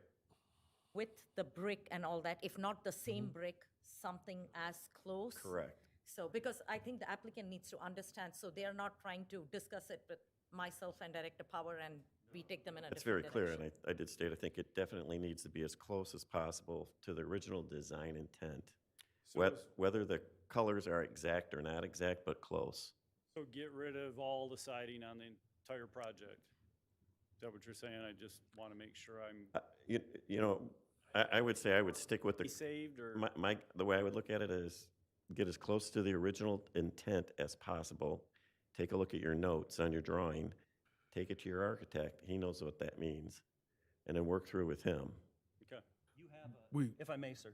I'm sorry. Yes. may I- No, I was asking that's for fine. permission. Go ahead. Sorry. You have a final site plan, it's approved. Right. And you know what you were supposed to build. Your architects and your team knows what was supposed to be built. The concession that I would propose is that we understand there may be material substitutions required at this point, and we're willing to consider those material substitutions in the context of the site plan that was previously approved. Okay. Is that, I believe that's clear? And you would like the applicant to go back to the earth tones? Is that it, because the blue siding was Oh, the cor- biggest thing that everybody noticed first off? Well, so- I guess this is what's missing from this meeting is that we did receive the original rendering image, and you can only really tell what it looks like when you zoom in on it online, on the original file. But I would encourage you to make as big an image as you can so that everybody knows what it is. But that's the image that you were approved by. I agree. The approved plan was beautiful. I mean, Yeah. the planning commission worked hard to get that elevation. And It that's was what an I said, the attractive first thing I building. thought is, wow, this is really nice. And then of course I drive by it too, and I'm thinking, why is that still? It just doesn't, it's not quite the same. That blue does not work. That. it Go just- back to, it should come as close as I'm possible to the sh- original intent of I what it was assume that's approved why for. we went, I was not on the commission when the preliminary was given, but I assume that's why the choice of earth tones was chosen, is that the blue was a standoff color. In other words, very visible, and we wanted this to kind of be a blend-in. I would also add, I was in the meeting, and I'll add that in the early preliminary site plans, some of the elevation diagrams and materials choices were labeled conceptual. And during the preliminary site plan review, one of the conditions for that was that the word conceptual would be removed from all of the plans, and that the elevations and materials were set. In fact, it was in a letter to the applicant that you represent, specifically calling out that once approval was granted, it's not conceptual. And that also explicitly called out in the letter in the meeting that once that was approved, it was not to be changed. And that was in the letter dated in 29 December 2019, in fact. So, I don't want to harp on it, but it seems that, you guys were told this, you knew this going into it, that you weren't supposed to make changes very early on. I believe that at this point, denying the requested changes is in order. I don't believe that a denial would prevent the applicant from coming back with a revised site plan for review. Is that correct? No, the original site plan is still valid. This is not a revocation of site plan. The site is built, the site plan is valid. If you make a motion to deny, you're only denying the amendment.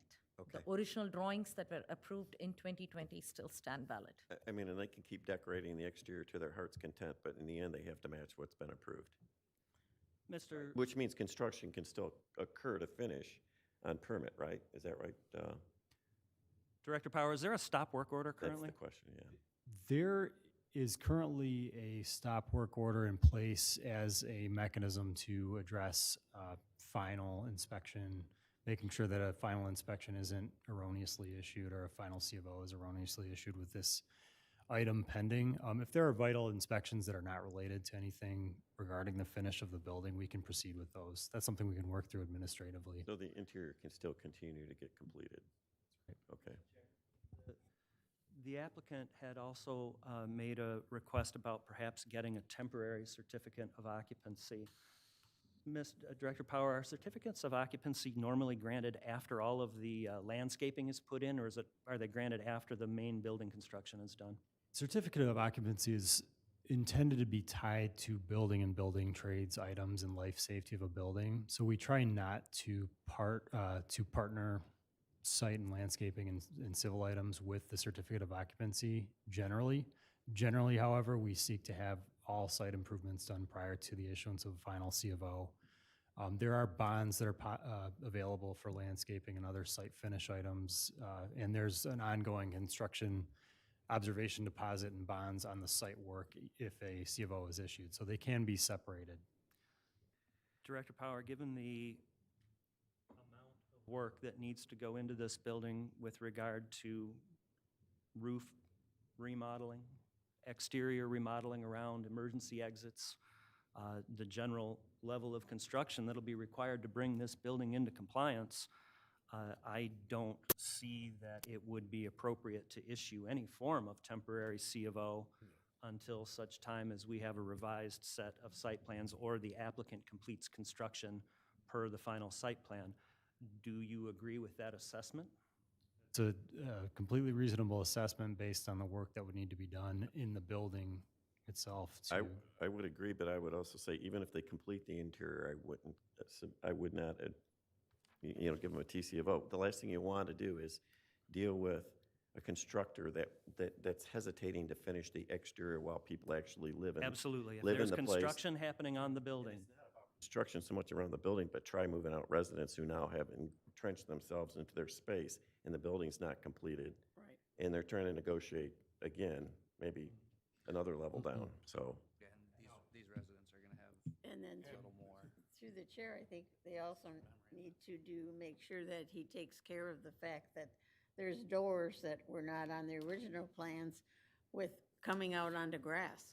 So I think all of Those that need to has to be be addressed. Addressed. Mr. Chair, can you? Yeah, he's, That's an easy one. I can handle that one.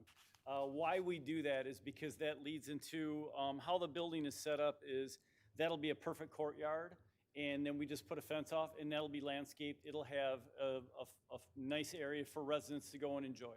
So that's why we do that. Why it wasn't here, again, I don't know. But it'll be a courtyard is what the premise of the door is. with a cement base to it. Yeah, it'll be a beautiful place for We're residents. asking, Subject to review on the site Site plan plan. that you will be resubmitting. Fences are one of those things, so are courtyards. yes, And I would agree with the fact that I don't think they should get temporary residency for No. nothing. no. Challenge over there is this is not just an independent living, this is assisted living and memory care. I'm not sure if it impacts the health of the occupants, if you're going to have construction. Right. The amount of construction the planning commission is asking to be done to retrofit the building, I'm not sure even from an applicant standpoint whether they want to put their residents through that. Right. I wouldn't think they would. I think that would be very disconcerting for the residents. That would be, especially in memory care. Memory care, yeah. Absolutely. Sure. I don't want to take away from, there's a lot of consensus building that's happening right now, but I'm going to drop a kind of a non sequitur. There was some confusion, I think, amongst some of you on the planning commission about the introduction of the photographs of the houses, a few of the houses nearby. I do want to clarify, part of the direction that I provide direction to applicants when they're applying for review by the planning commission. Part of the direction I gave in this case was if there was to be any kind of an amendment application based on an aesthetic choice, aesthetic compatibility with the surrounding neighborhood, it's incumbent on the applicant to demonstrate aesthetic compatibility. One of the ways that you can potentially do that is by documenting with photos. I did not indicate that that would lead to any kind of an approval. I just wanted to clarify, it's didn't arise randomly. The photographs were probably based on staff direction to monitor some of the surrounding site and look for compatibility. Mr. Chair. Commissioner Jarr. I would remind the applicant that the neighborhood is more than just the four houses across the street. This is a busy road, Tyler Road. There are subdivisions on all four corners. A representative sample of the neighborhood is not four houses located across the street.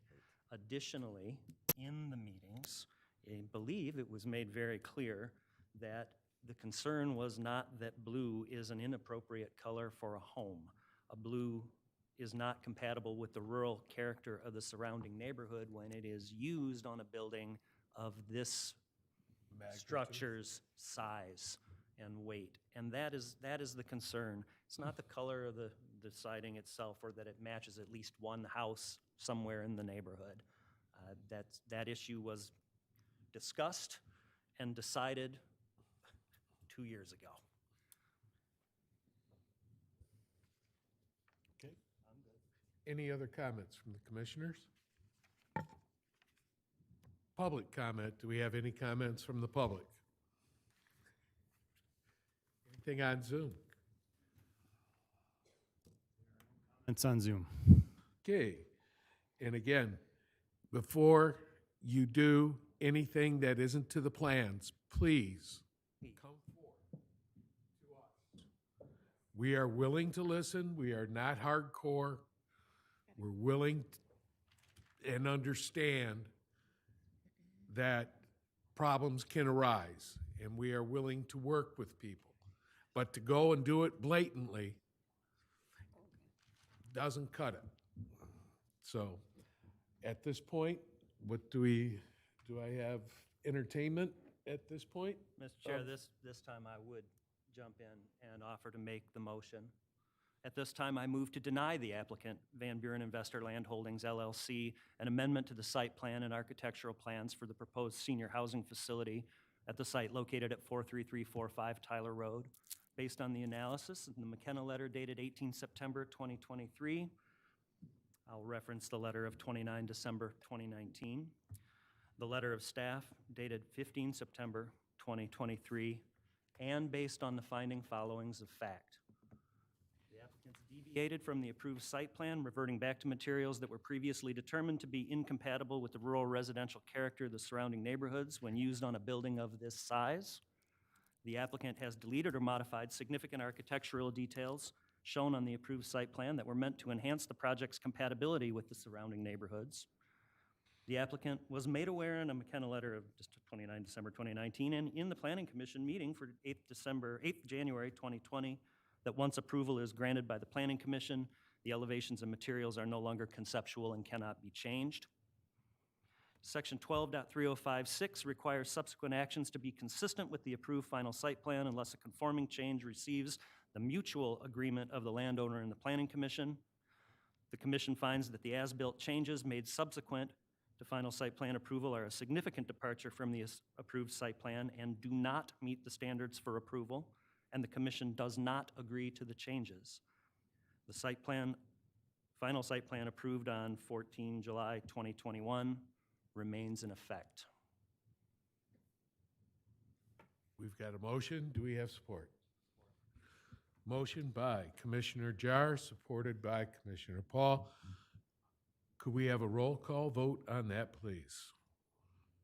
Bernie Grant, Yes. Sherry Budd, Yes.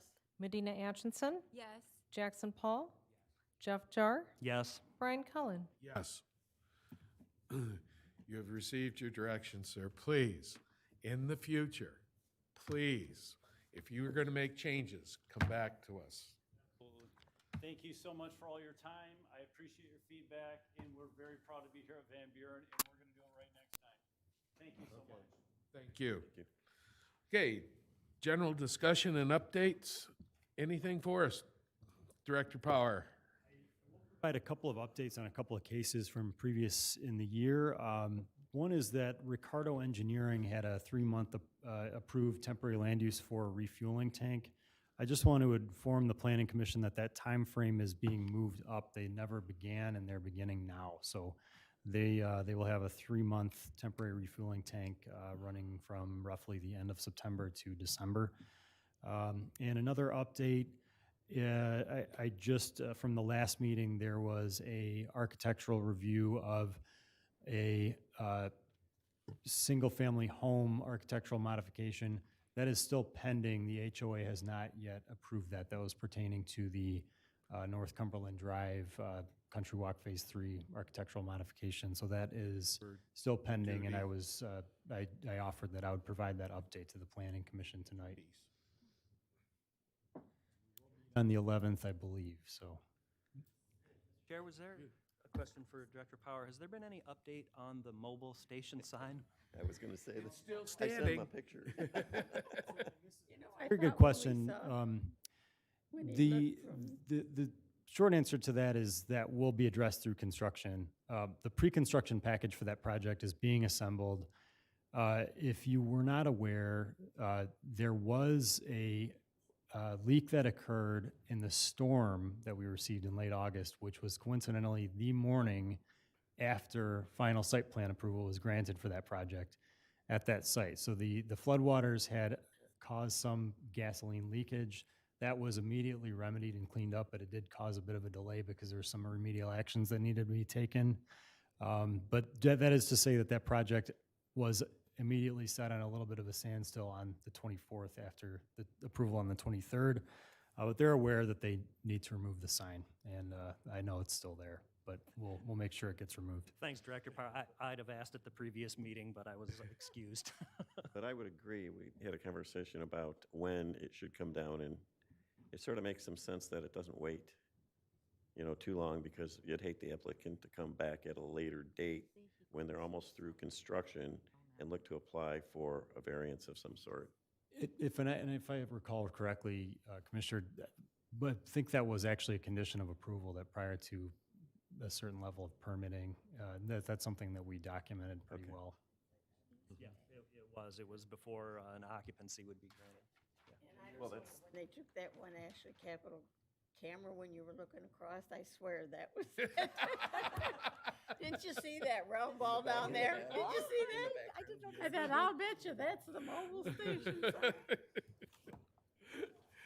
Okay, anything else for the good of the order? Anybody? Motion to adjourn. Motion? We got a motion from Commissioner Bud and support from Commissioner Atchison. All in favor of adjournment signify by aye. Aye. Aye. Anybody opposed? I hope not. Not up for debate. The meeting is adjourned, sir? Meeting is adjourned. Excellent.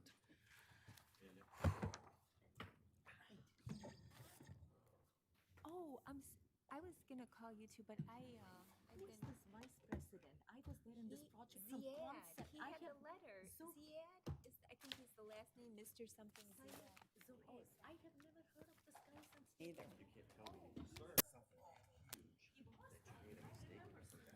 Yeah, right.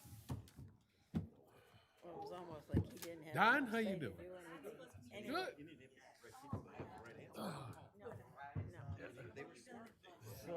Good. How are you, buddy? and then. Glad you were here, Paul. Sorry it was so long for you. Hey, Mr. Don, I'll be back. how are you doing? Good to see you again. I'll probably be there. You guys too. You are? My summer took 9:30. seemed like a meeting. Covered just the thing getting is, the updates.